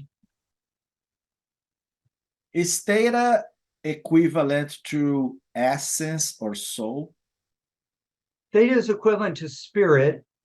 I think when you're talking about souls, you're talking about individual spirits, and even the temporary spirit that resides in a body. Okay. Because in some models, it's spirit and soul. So you can say the spiritual being occupies the body, but then in the body is a sort of a center of the electromagnetic field of life that would be like what they call the subtle body. The subtle body could be. I'm not aware of that term, but basically the heart that generates the electromagnetic force around the body, and the intelligence in the body that follows the DNA instructions to stay alive and build the body. Okay. Now, some people want to say that this is a spiritual being in itself, and I have come to the conclusion that while there are separate spiritual beings, that's you and I occupying our bodies, okay, the life force that's subject to the genetics, the genetic line, is, I think, all from consciousness itself. And consciousness is just reading the DNA and being that particular life being. So who is reading the DNA? Animal life form. Okay, so who is reading the DNA, the soul or the spirit? And we could call that the soul, Okay. the temporary reader of the DNA, the life force that's flowing into the body that animates it, that makes it alive. Because sometimes a spirit can leave the body, and you'll find these in after-death experiences, and the body's still alive. It's almost like a vegetable, or it maybe has to be kept alive. But people have told stories about bodies, and this all gets into speculation, and I'm just giving my idea of it. But I think that there is one consciousness that animates all the animal and vegetable life forms and reads the DNA and is being that temporarily, and then it goes back to being consciousness after it dies. And there are these seem to be these spiritual beings, which are you and I, and we have these memories of having lived before, and we go in and out. You could call us angels and demons, depending on our orientation. But we are all basically, and this gets back to what we were talking about earlier, Hubbard pointing out that spiritual beings are basically good. I think at the beginning, we were all good, and that life and spirituality is basically good.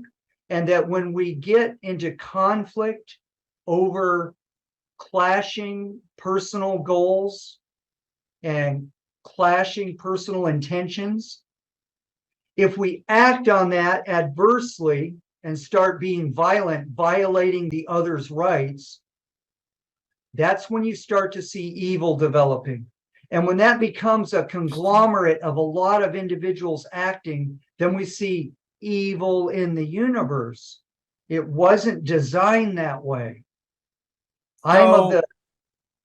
So would you say that the addition and multiplication of beings that are rebelling against the challenges of the universe creates some kind of a morphogenetic field, in terms of like that Rupert Sheldrake, a morphogenetic field that it's called evil? Yes. And the problem is, however, that people put all of their attention on that field. And they think like, I'm going to pray and make that field less. And all these ideas of the New Age and of Christians too.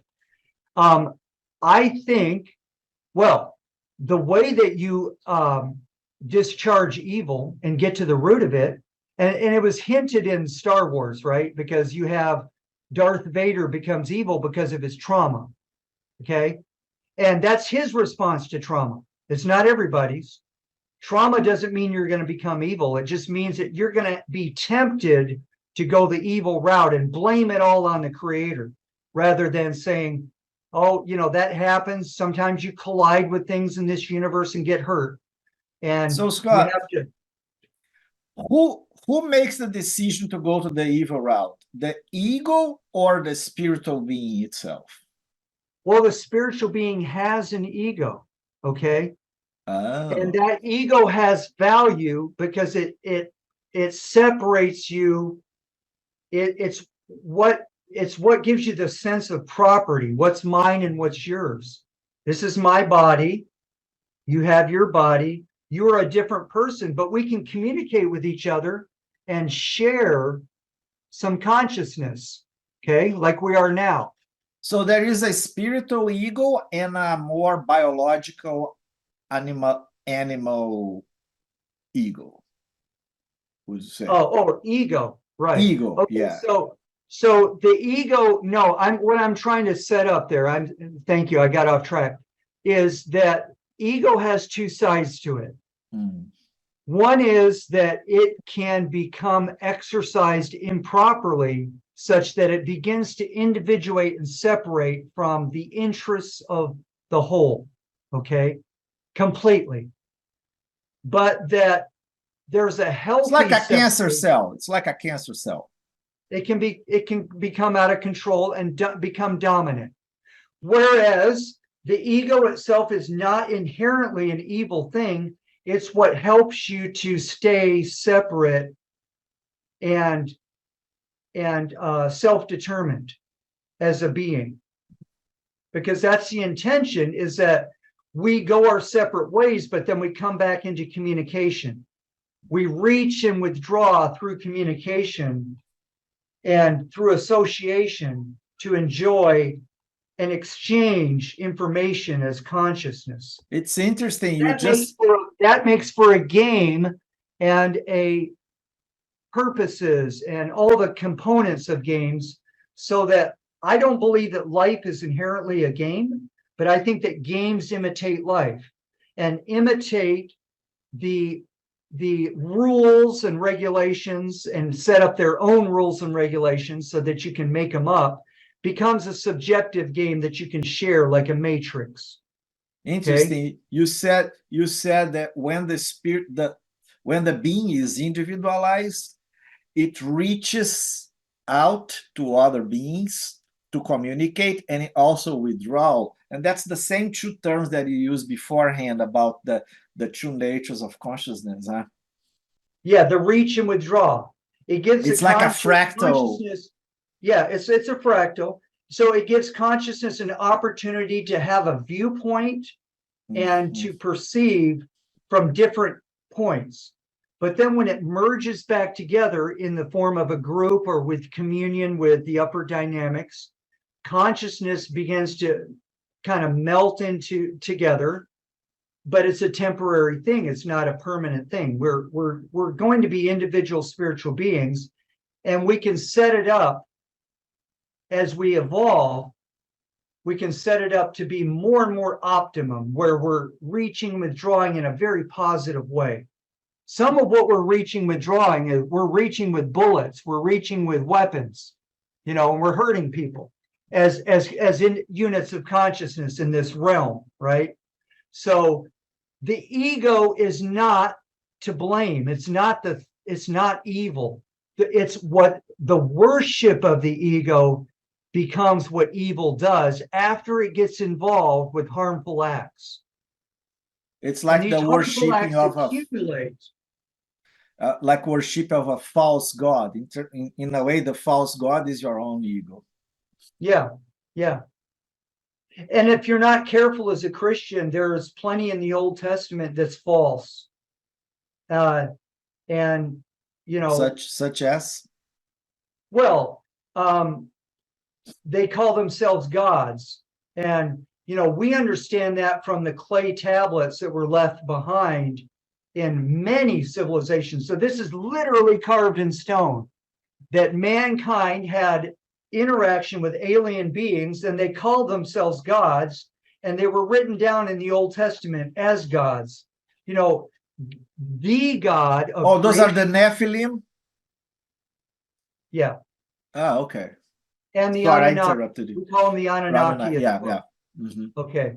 They had such a differential of power and might against humans, because humans were basically bred to be their slave race, that they called us our gods.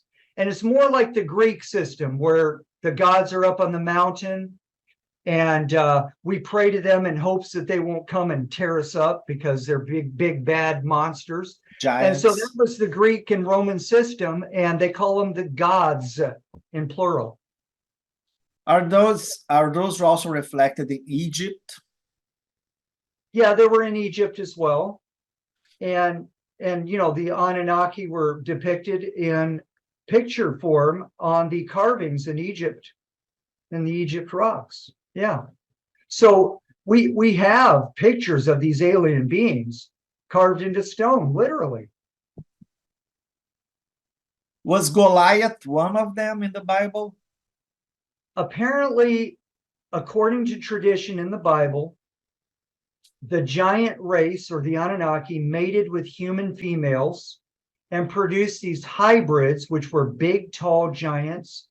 And there's even speculation that the tall people in Scandinavia are a hangover of that Anunnaki blood race. And some of the royal blood and royal family were very much I've heard that. concentrated Anunnaki. They And were they very try to tall. they try to tall keep them on themselves, right? Their own families.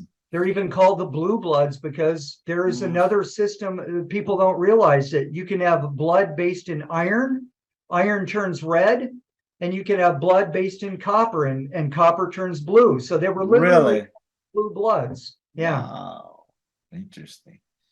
That's so weird. I really like there is an aspect of I watched Joe Rogan a lot, and there is an aspect of his interests that he talked with Graham Hancock about ancient civilizations, and that's where like there were have been different humanities or humanity paths that were destroyed by some natural disasters, and then they recompose again, and sometimes, you know, this is even confusing for me. There is like an association with this interaction of extraterrestrial beings that could be even human beings from another era that got so advanced they went to the space and then they decided to come back to the Earth again.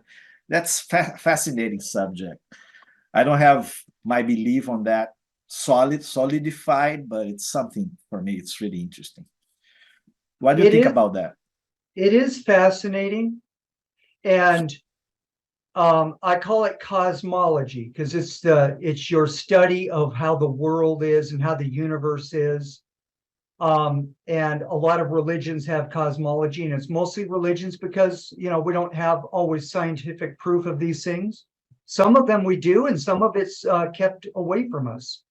So what I would say is I really want to help the person discover themselves. So I even reject a lot of the cosmology in Scientology, the upper levels, OT3 story of Xenu and volcanoes. And I don't emphasize that at all. And I want people to discover their own, who they were and what they felt like things were like back long ago in their own way, and have a minimum of hypnosis or belief attached to it. Now, I know some people feel like they need cosmology as an anchor, and that's okay, because I think there's a lot of truth in a lot of cosmology. Yeah, it's more like a mind curiosity, right? But I understand your point. You go to the essence of the being and how to make this being better in daily life or in this life here, right? Yeah. The other thing is speculation. It's like my mind is very curious, so I'm very curious about this too. Yeah, it's very important to take advantage of the inner work, which I call it, to do the auditing, to close your eyes and figure out what happened in the past.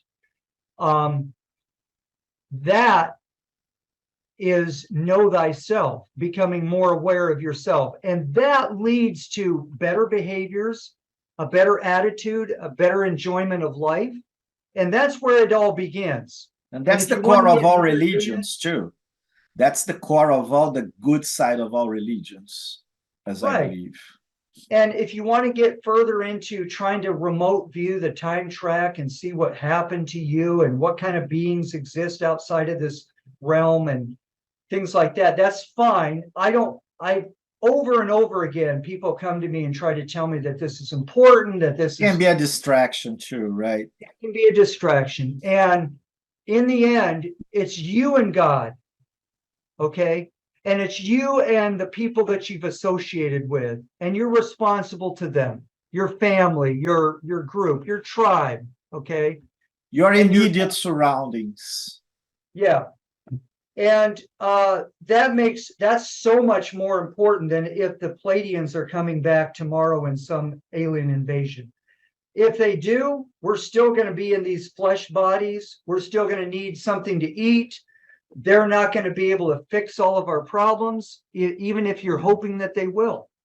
And you still have to live with yourself and deal with you and how you deal with the world. Yeah, I see everything in the world has two sides. For example, the internet has many good positive aspects, but one of the negative aspects of the internet is that anybody now can know what is happening anywhere in the world at any time. And sometimes, and I feel that that happened with me, and that's a cause of big problems I have passed. Like, I'm more interested in what the globalists are doing, or what's happening around the world, or powers that are like way beyond my reach, than in my own personal life. So I start focusing way there on the big picture, but not on the immediate picture. And that's kind of like the same thing in a spiritual way, or in some of the ancient history of humanity. Yeah. You think about it, to all the listeners out there, think about how much time we waste embracing politics and thinking that some vote or some administration or some leader is going to make a big difference as to how humanity behaves. That's pure hypnosis. Yeah. It can be very hypnotic, very distracting, very time wasting, and eat up a lot of spiritual energy. And what I like about Mark Passio is he says we have to do the inner work. We have to come to terms with who we are. We have to learn more knowledge.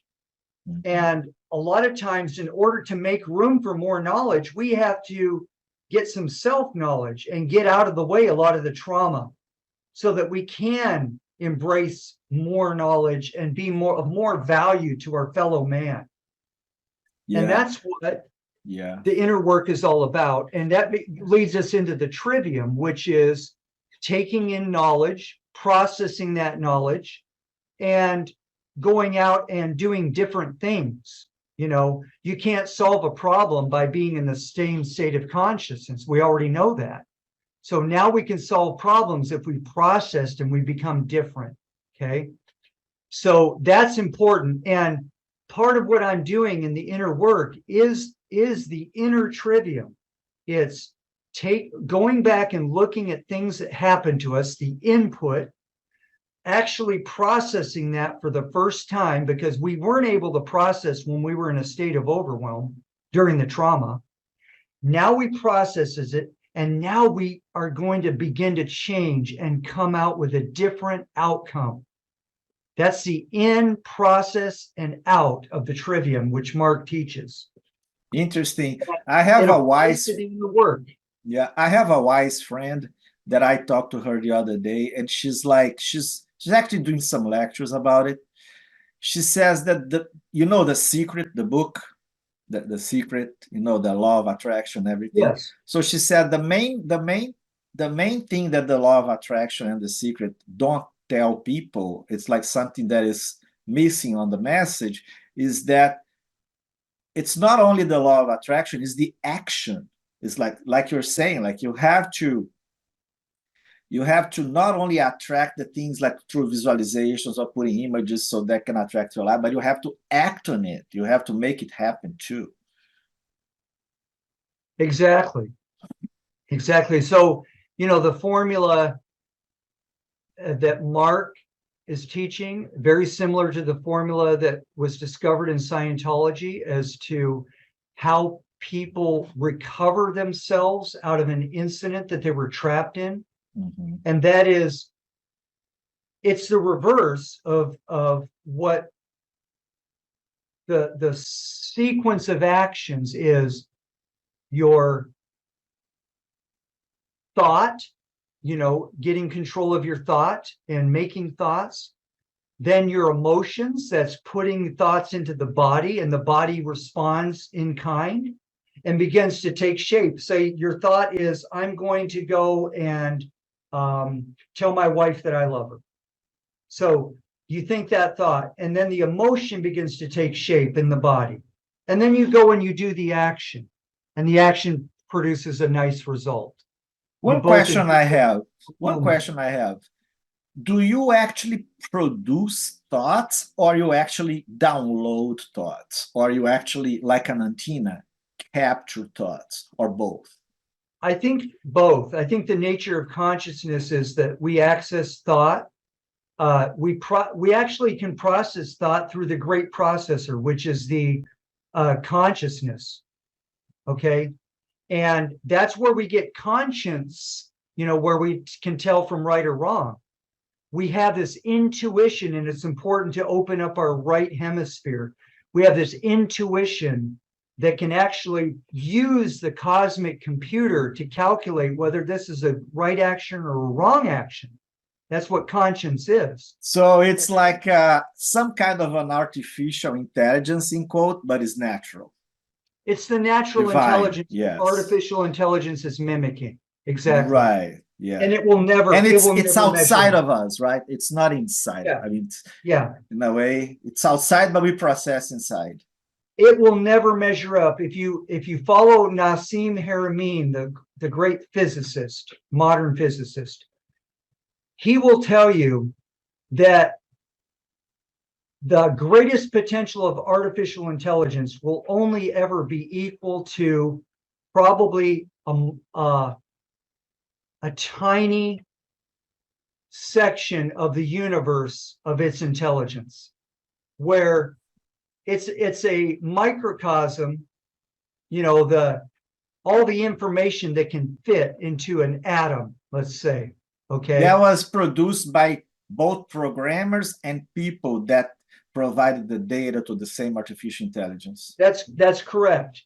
Now, if you multiply this by a near infinite, I don't believe the universe is infinite, but I believe it's nearly so. Really? It's nearly infinite. Well, we can talk about that later. The reason is because of the principle of correspondence. Everything is fractal, and everything is a electromagnetic field. It has some kind of a boundary. The electromagnetic field is as large beyond our wildest imagination, but still has a limit. It has plenty of room for trillions of beings to have planets and do all kinds of things. That's why science says that the universe might be actually a big sphere. Is that something? It's a sphere. I believe it's a sphere because that's using the law of correspondence.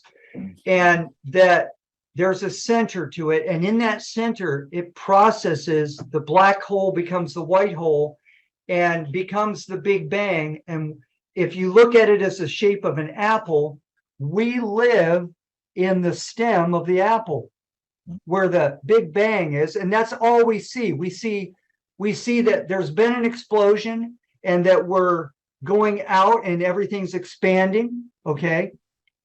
But eventually it's going to have to come back through the bottom of the apple and collapse into the black hole and become matter and energy will be transformed again in this. So process. That remind me those Vedic concept of the universe being an inspiration, expiration of God or something like that.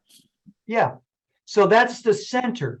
However, we spiritual beings as individuals don't necessarily live in one place.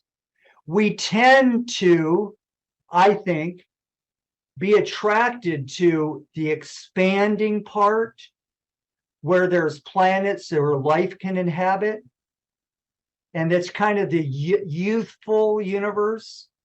The reaching out, the yang. The reaching out part. And that's where it's all happening. The Elon Musk side of humanity, right? Yeah, we live in the expanding, light, fresh, formulating universe, and it's all going to collapse back on itself and be recycled in the end. But wait. Yeah. We live in that expanding, but at the same time, there is the withdrawing going in, right? How do you basis in our matrix, in our planet, like in Earth, it has a North Pole and a South Pole. Mm-hmm. Yes. and we are all polarized everywhere. It's just that in the universe itself, I don't think that life beings are very attracted to the collapsing structure of it. You know what Okay, I'm saying? so would you say, like, let's say we have this collapsing, retreating, contemplative side, and also the reaching agency and action side, but we are actually unbalanced at the moment? No, More towards, I'm no? just saying this is where the game happens. This is where planets that have life forms are going to be found. Okay. We can't play the life form game on the other side of the universe where things are contracting, Can you because it's define, not an expanding planet that those are not expanding planets that are going to inhabit life. can you define game from a Scientology perspective? Because I think that might need a definition. People have ideas of what games are, you know. It's just a simulation of real life. Oh, Any wow. simulation. You know, you can create something where you simulate and you agree to have your own rules. A game has rules, it has players, and it has objectives. And that's, I have been hearing this a lot nowadays. Many people saying that we live in a simulation, you know. yeah, I don't. I believe that the Matrix has all the qualities of a simulation, but it's real. And by that I mean all of the things we experience that are strange, that are evil, that are bad, all come about from group hypnosis. There's So nothing. yeah, because when you say simulation, it seems unreal, right? So Yeah. it has a reality in itself, but it's actually the deep core nature of this reality is a simulation. Yeah. And as spiritual beings, we reach and withdraw from the simulation all the time. Okay. How do you withdraw from the simulation? We're kind of trapped in it. And there's matrices on many levels. I can't really say conclusively any of this stuff. I just think that this is why it's so important to get to the simplicity. We have ourselves and we're going to live with ourselves for eternity. We're eternal spiritual beings. So we have to come to terms with ourselves. We cannot be hating ourselves, be ridden with guilt. We have to process that. We stuff. cannot lie to ourselves, right? We can't lie to ourselves. Mm-hmm. Right. And otherwise we begin more and more to disconnect from the objective universe. And that's the state that we're in. We're not in communication anymore. As a humanity, you're saying. Yeah. As a species, as beings inside. And so we have a lot of things that we're unable to process, a lot of traumas that are not processed. And it keeps us trapped in various ways. So, Scott, I apologize if I'm just redirecting this thing kind of almost like 180. You were talking about your bio. Can we continue that? So I think we went to so many interesting tangents, but I think it's important just for you to give like this timeline of your life and who you are, what state you achieved during in Scientology, you know, what OT or clear or whatever, you know. Okay. So, yeah, and we can wrap up because we're probably running out of time as well. I have here 3 hours as the limit. Whatever time you want to. All right. If you we go 3 hours, we have probably 40 minutes more. So feel free. So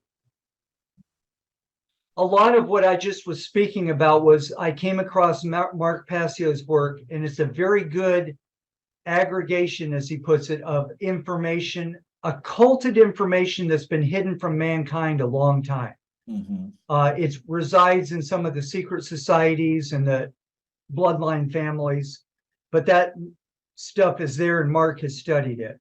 And it's helped to withdraw from the wacky Scientology cosmology and look at things. We were speaking earlier of an engineering perspective. Okay. Mm-hmm. So don't worry, I'm going into my bio here, but I that's okay. That, I want to make the auditing and the inner work very engineering. So it's going to work for no matter what your spiritual beliefs are. This is what works for people to process what's That's inside. beautiful. And that's pretty much empirical science, right? Try to be as empirical as possible. It takes a lot of faith to look at invisible things. It takes a lot of experience to realize how people respond and how people see their minds. So a lot of Scientology will always be in that area, but you can get more and more empirical as you get experience and you see what works and what doesn't. Yes. So it is empirical science, ultimately. Yeah. And I love that because I'm going to speak a little bit for myself, how I came across Dianetics.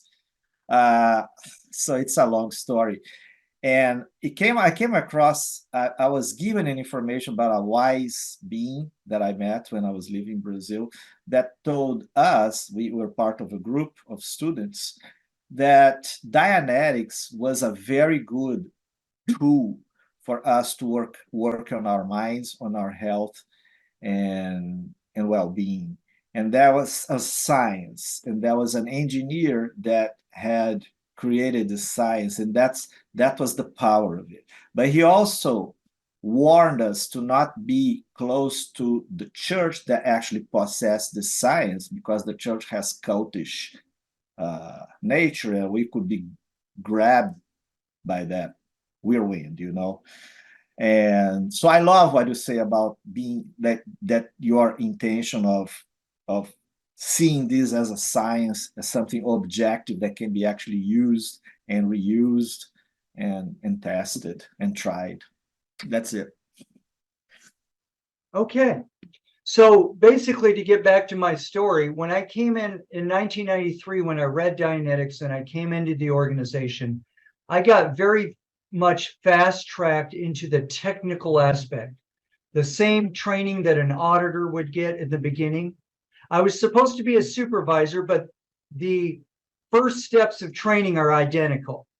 So I got all that basic training in communication, the general Scientology policies, things like that. I got all that in the beginning, and I was a very fast student. So I became a course supervisor, and my job was and I was also an auditor. So I was auditing people in basic Dianetics. Were you being audited too? I got some auditing as well, and I advanced very fast in that way as well. So that I guess you were already a prodigy, and then, like you said, you're 2 years old, you were like reading. You were a prodigy, but then with auditing, you became even more prodigy. You released more of your potential, right? I released a lot of potential. And what I have to say is, I got very dull as a high school student, as a college student. I was still able to get through it, and I succeeded in finishing my university education. But I was struggling because I smoked a lot of marijuana, and I wasn't taking that great a care of my body. It took a while for me to get to where I could I told you I had a spiritual awakening just before I came in my late 20s and got away from Marxism, Leninism. It took me a while to break out of that and to actually get Marxism can make everybody confused, right? Too. Marxism is very confusing. There are some truths inside of it. I don't want to say there's no truth, but there's a lot of lies in it. And it's very confusing for that reason. So I began to shed all that in my first years of Dianetics and Scientology, and I started getting back to my full potential. My IQ went up. How much? Just curiosity. It went from 135 to 150. Wow. That's a lot. A genius is considered 150 is considered a genius? It depends. Some people set it at 130, 140, 150. So definitely I don't think it's any higher than 150. So I've accomplished, reconnected to that. So yes, I was a prodigy at age 2 or 3. And I was always in advanced education in my elementary school. And then I just kind of got dull in high school. I wanted to do athletics. I was tired of being the nerd. I wanted to be active. And and tough and, one of the boys. Get the girls and Get the everything. girls, that kind of thing. Yeah.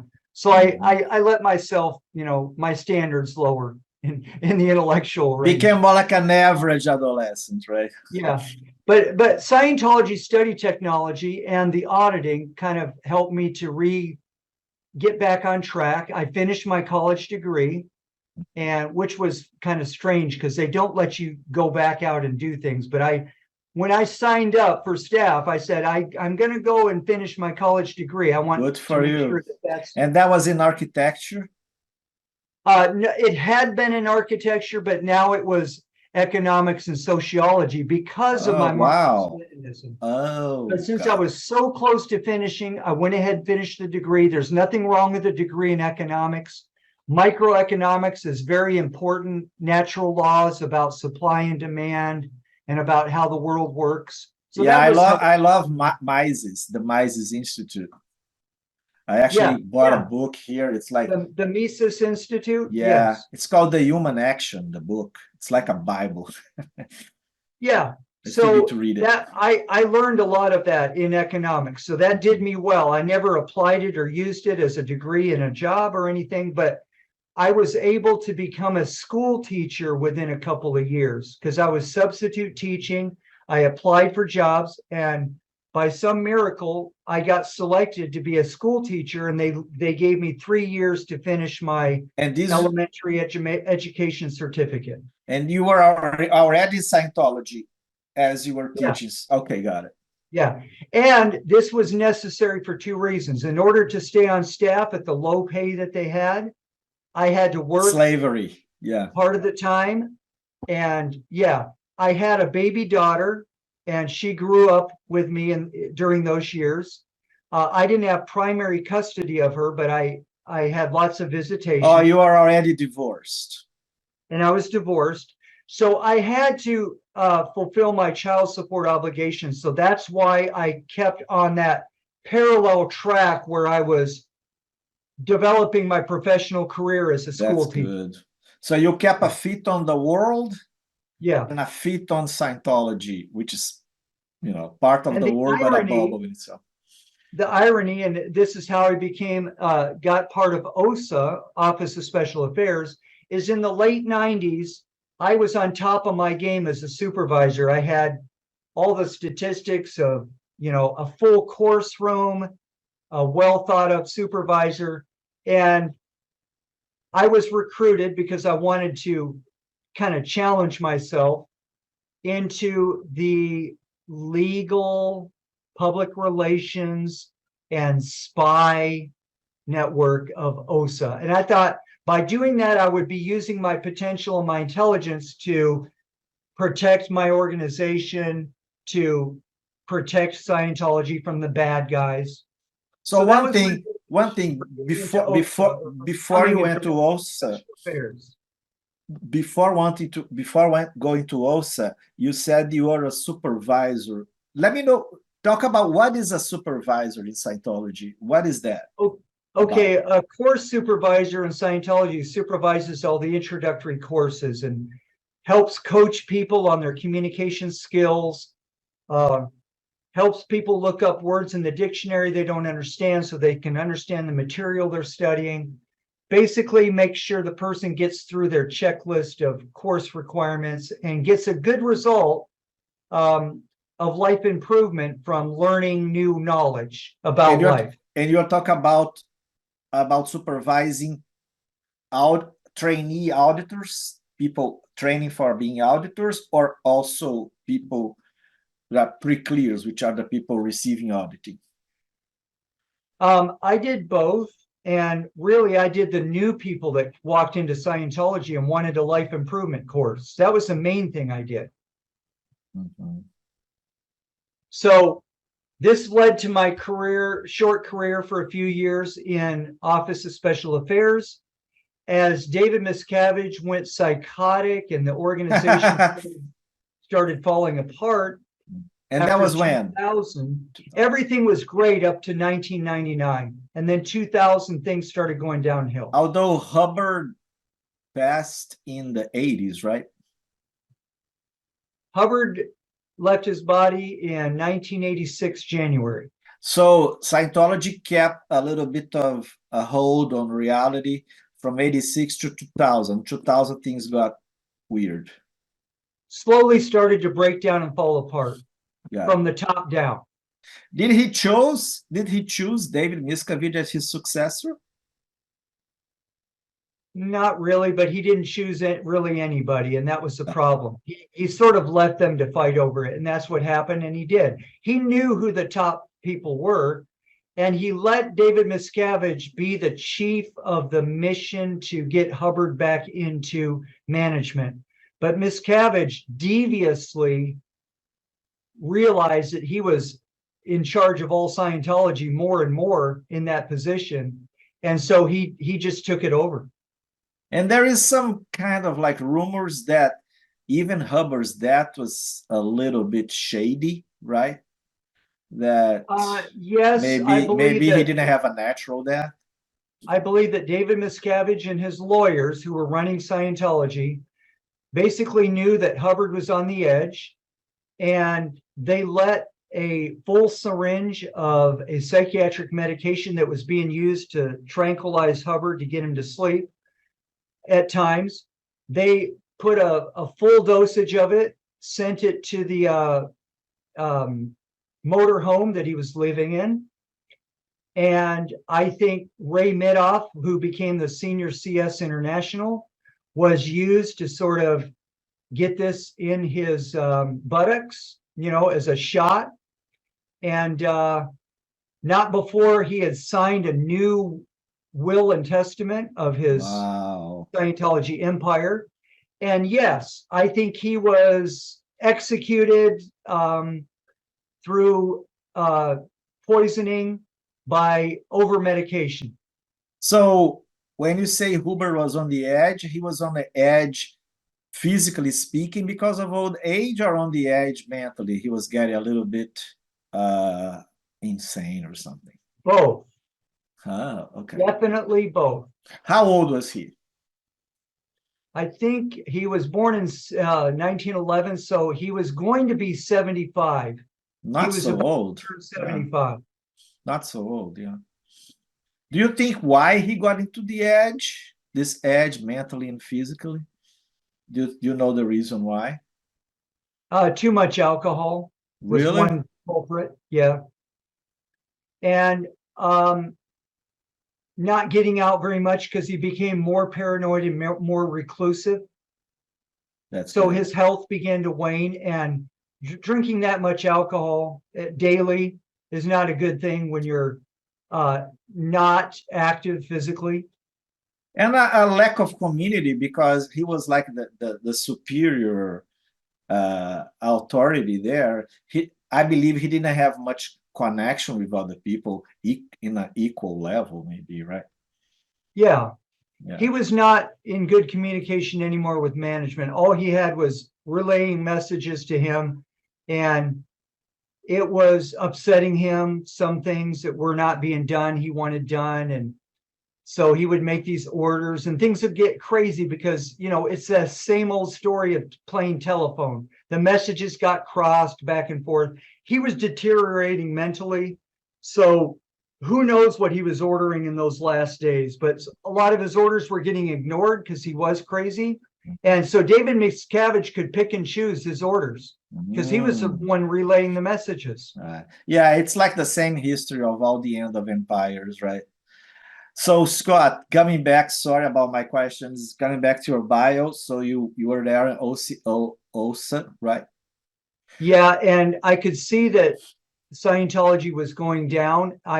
I decided to go out and look for a mate because I had been celibate for many years in Scientology, Really? just focusing on personal growth in Scientology and the mission of it and nothing else. And I found a girlfriend who was Costa Rican and a Scientologist. And so I began making plans, since she couldn't come up to the States, to relocate. And this is right when they were going to force us to move to a new building. And the ideal org strategy that's infamous in Scientology, where they bought all this real estate and made the parishioners raise money and had no longer doing Scientology so much as just becoming this fanatic group that was raising money for the fabled new great buildings that were going to bring all these people in and clear the planet. It's like the church building the big cathedrals kind of thing, yeah. Yeah. So did you actually meet Eric, the guy that Jordan Peterson interviewed during your experience in Scientology, or you were not acquainted to him? His name is Aaron Smith. Aaron. Yeah, Aaron.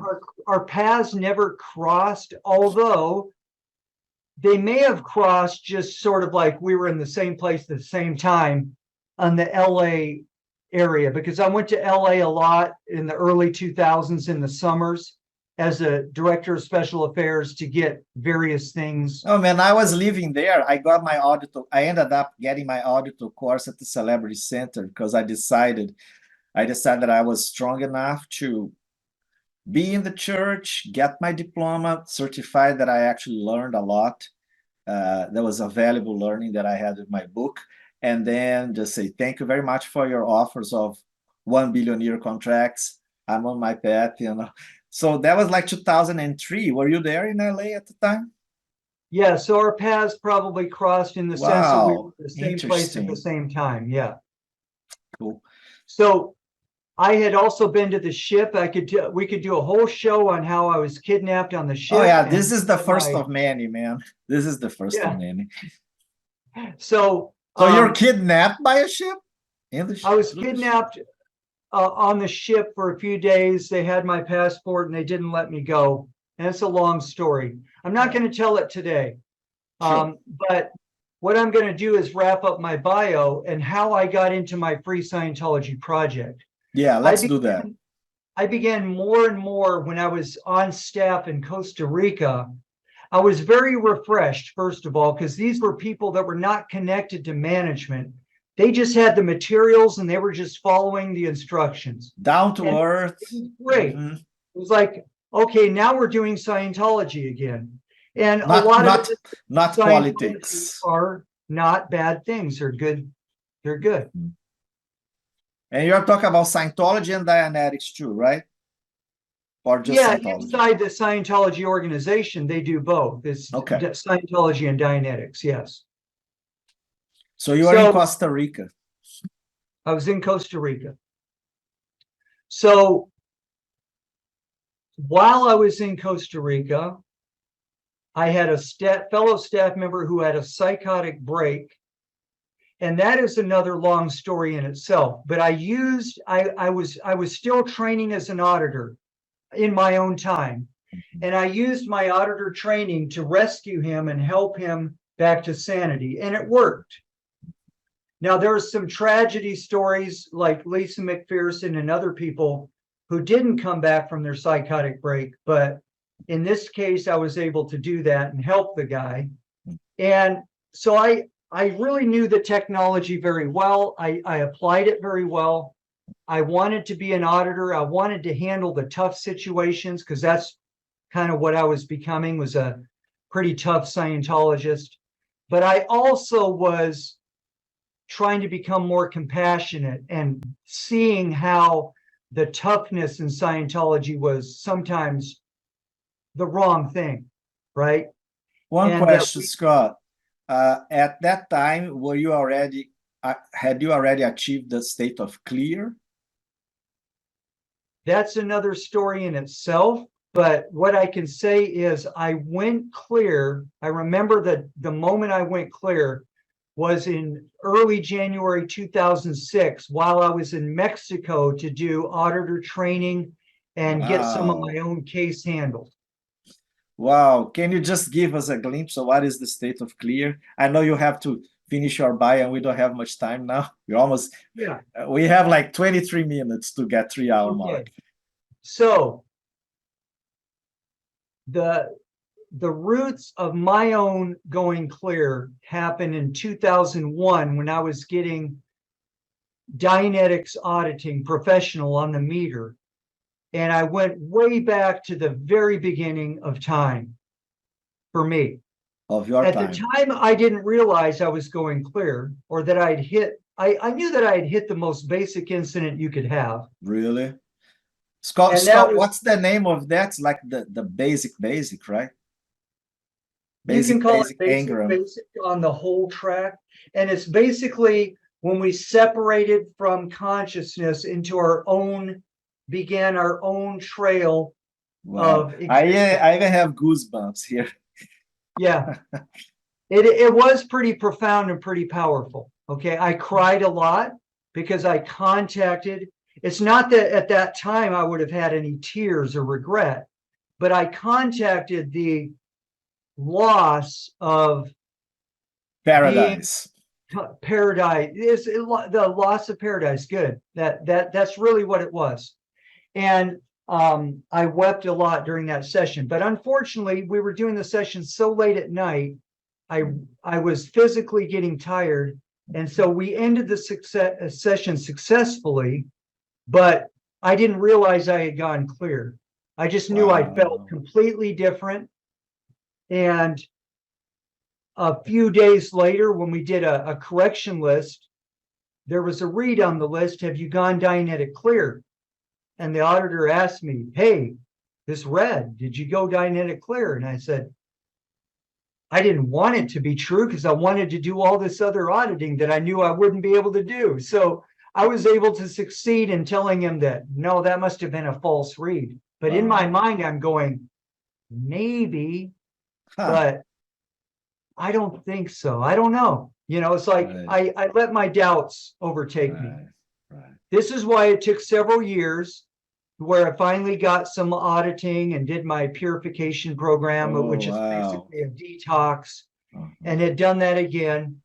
And when I was in Mexico in 2006, January, I began to realize that she was sending me to run these incidents and I was seeing them differently. And I realized that I was much more powerful about these incidents, that I could see very quickly what they were about. And I could float my needle on the incident right away. And that told me. Float your needle is when you release the charge, right? When you release the charge. So I was actually blowing these engrams, we call it, by inspection, just by looking at it. Just looking. I wasn't having to run through it. Wow. So it's like a different kind of speed, huh? Yeah, I knew I had a new level of ability, and she did another correction list, the same one. And again, it read, did you go Dianetic clear? And this time I said, I think maybe I did. But I want you to tell the case supervisor that I do want to do some more of the work, you know. And we went on for a long time that I was worried about, you know, the way my state of clear would be handled, because I was beginning to hear rumors in the church that it wasn't being handled right. And those rumors were true. Because when I came back, I shouldn't miss this important part of the story, because when I walked home for lunch after that session, 2006, I looked up into the sky and boom, everything just like I had what they call the clear cognition. Now, I'm not going to say what the cognition was. You can find it if you go searching for it. Why so? Why not? Because it's supposed to be confidential, and if somebody is working on getting to the state of clear, it sort of will be a distraction to them. And it also could shape their own perception, right? Yeah, it will interfere with their path of going there. So would you associate that with the awakening from the Matrix kind of mythology? It's very close. It's very similar. Yeah. I wouldn't say it's the same, but I would say it's very analogous. Yeah, it's like a metaphor anyway. I want people to understand I'm not into secrets. I'm not keeping anything confidential in Scientology. That clear cognition is in the materials. It's just that you don't know that it is. What is materials? The materials being the books and the lectures that Hubbard gave. Okay. Oh, I thought it was matter, space, you know. What I am doing here is I am respecting the path of people that are trying to become clear. It's not anything that would change anything about what people know about things. So Really? it's not like I'm holding back knowledge from people. Mhm. But I'll tell you a little bit of it. It'll give you a hint. When I had that moment, I could see into my mind. And again, a mind is a model, it's invisible, so there's nothing to look at really per se. Mhm. But I could see the structure of the mind and how it belonged to me and how I had created it. Okay. You as a spiritual being, as a theta. Yeah. That I was bigger than the mind, but that I had been living inside it. You know, Wow. I had built a house, but here Wow. I was living in it. Mhm. Now, I went back to living in the house because that's the normal thing to do, right? I wasn't going to fly away and leave the body. Because you still need to be in the world, but not of the world, like Jesus said, right? Exactly. So I came back to being in the world, but not of the world. And I really have reality on that statement. I really do. Oh, yeah. So in a sense, going clear was an exteriorization from your mind. Whereas other people think about exteriorization from the body. Okay. Mm. I am exterior from my mind. I can look into it, look at it. Your mind become a subject of your awareness. It's not. Yeah. No. Your mind become an object of your awareness. Is not subject to. Yeah. Before that, you're kind of living in it, so you don't notice it. It's like your house. It's like a fish in the aquarium, right, on the water. Yeah. Right. So years later, I saw the clear cognition, which I'm not saying, and I realized instantly that's what happened to me that moment. And so I knew the moment I went clear. Oh, So but it was very quick, right? This was interesting, and this gets into the realm of what aspect of science were you talking about? Science or Scientology? Science. Empirical.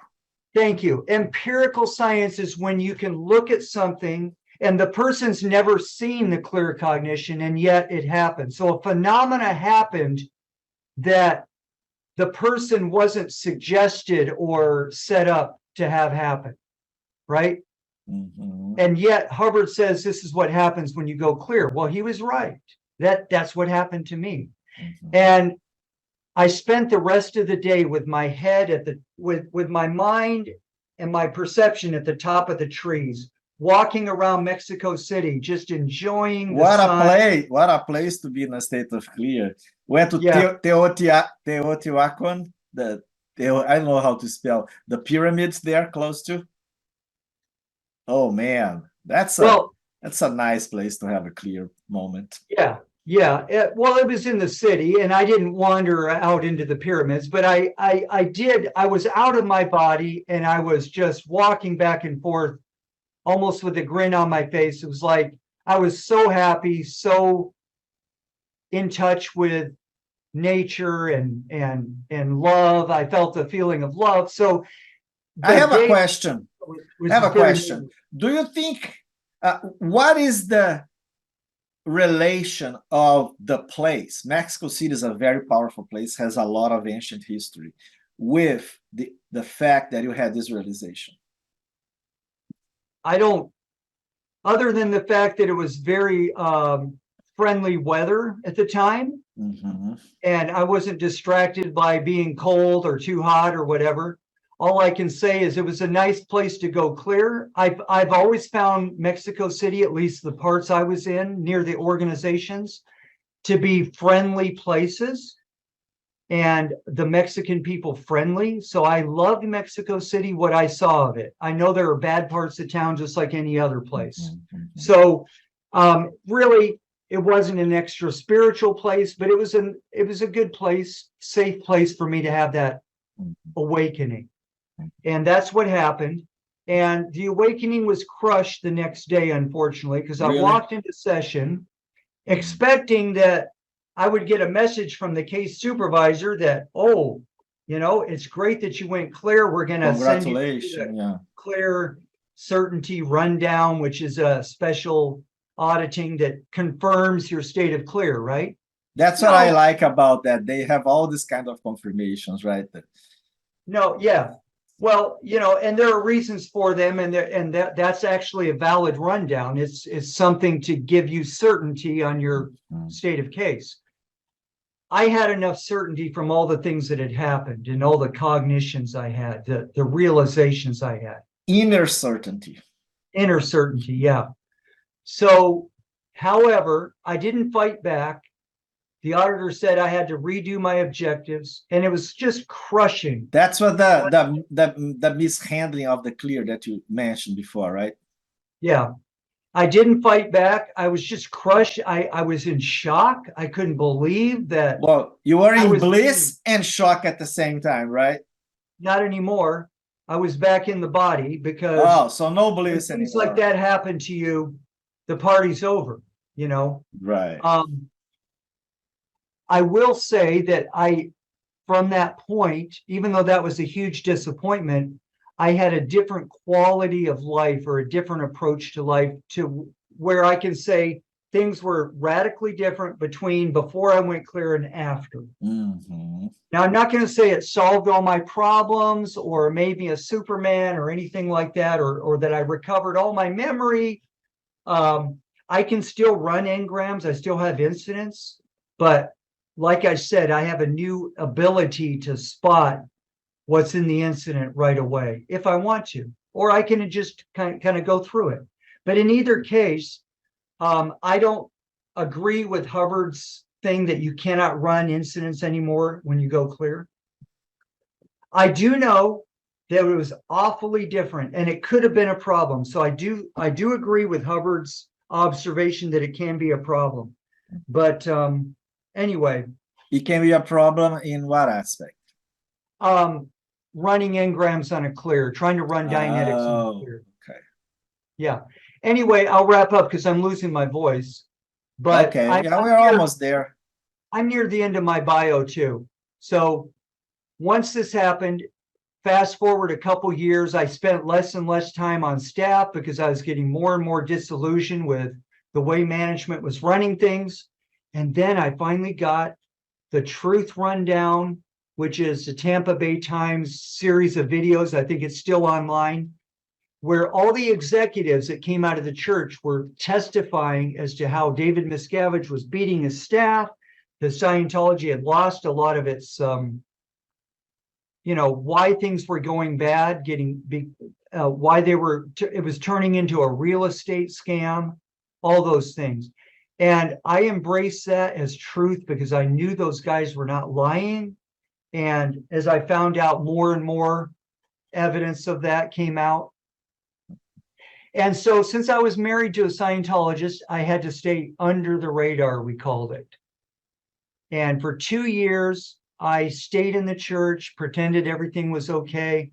I still had some auditing and some wins. And I started auditing myself solo, which was a no-no. They didn't want me doing that.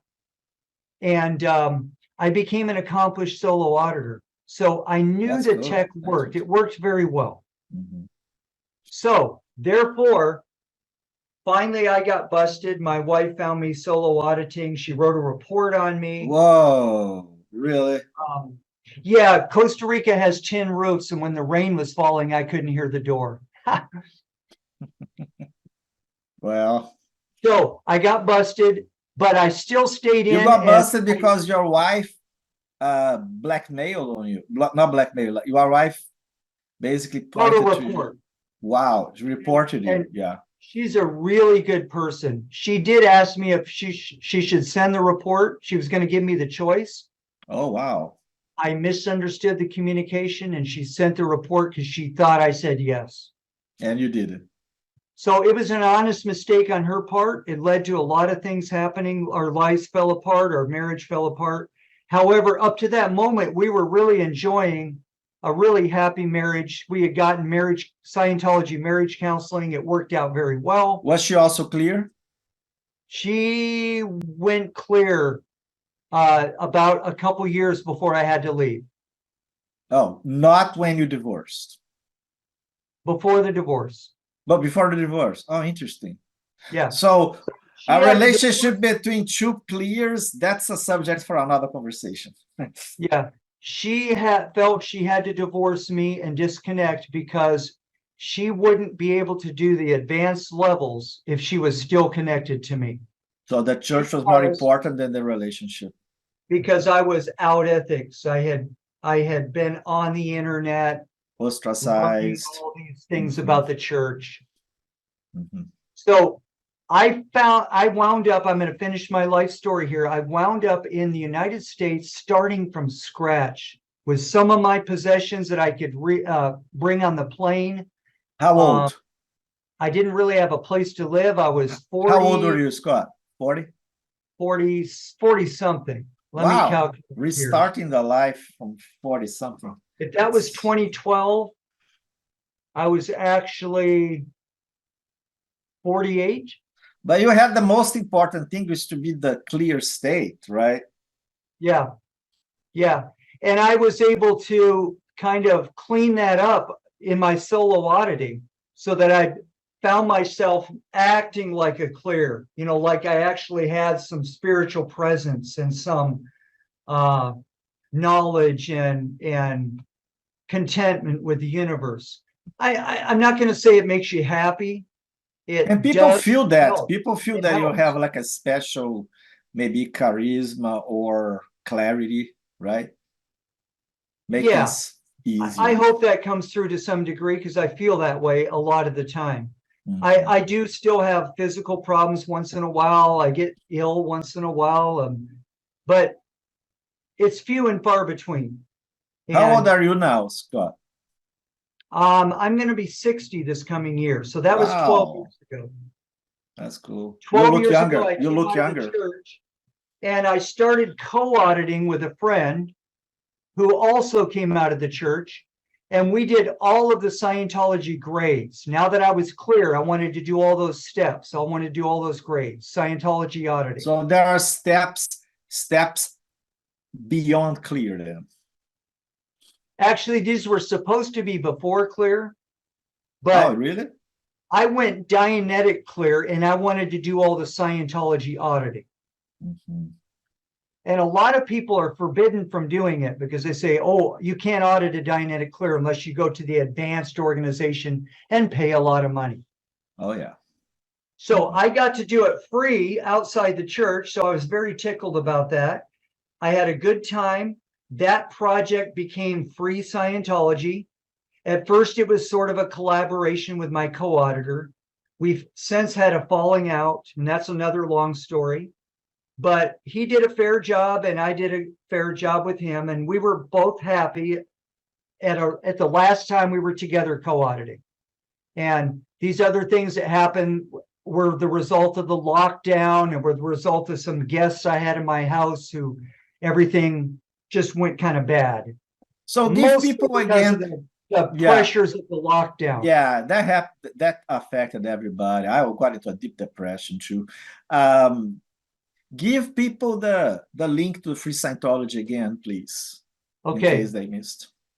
FREESCIENTology.us. And there's a couple of really cool sites that I have that I'm going to be working on even more, but have been helping a lot of people. One is freescientologycenter.org. And the other is freescientology.tech, T-E-C-H. Hello? Hello? Oh, something happened. The other is? Okay. Right in the middle of my websites. Okay, freescientology.us, but two of the sites I recommend you going to are freescientology.tech, T-E-C-H, and the most important one, freescientologycenter.org. Okay. And Scott, do you provide auditing to people interested or train other people to be auditors too? I do, and I would have room, except I'm really focused on training auditors so that I keep this technology alive for people to do the inner work. So I I can refer people to auditors. In some cases, I take people on that really need and want it, and I feel I can help.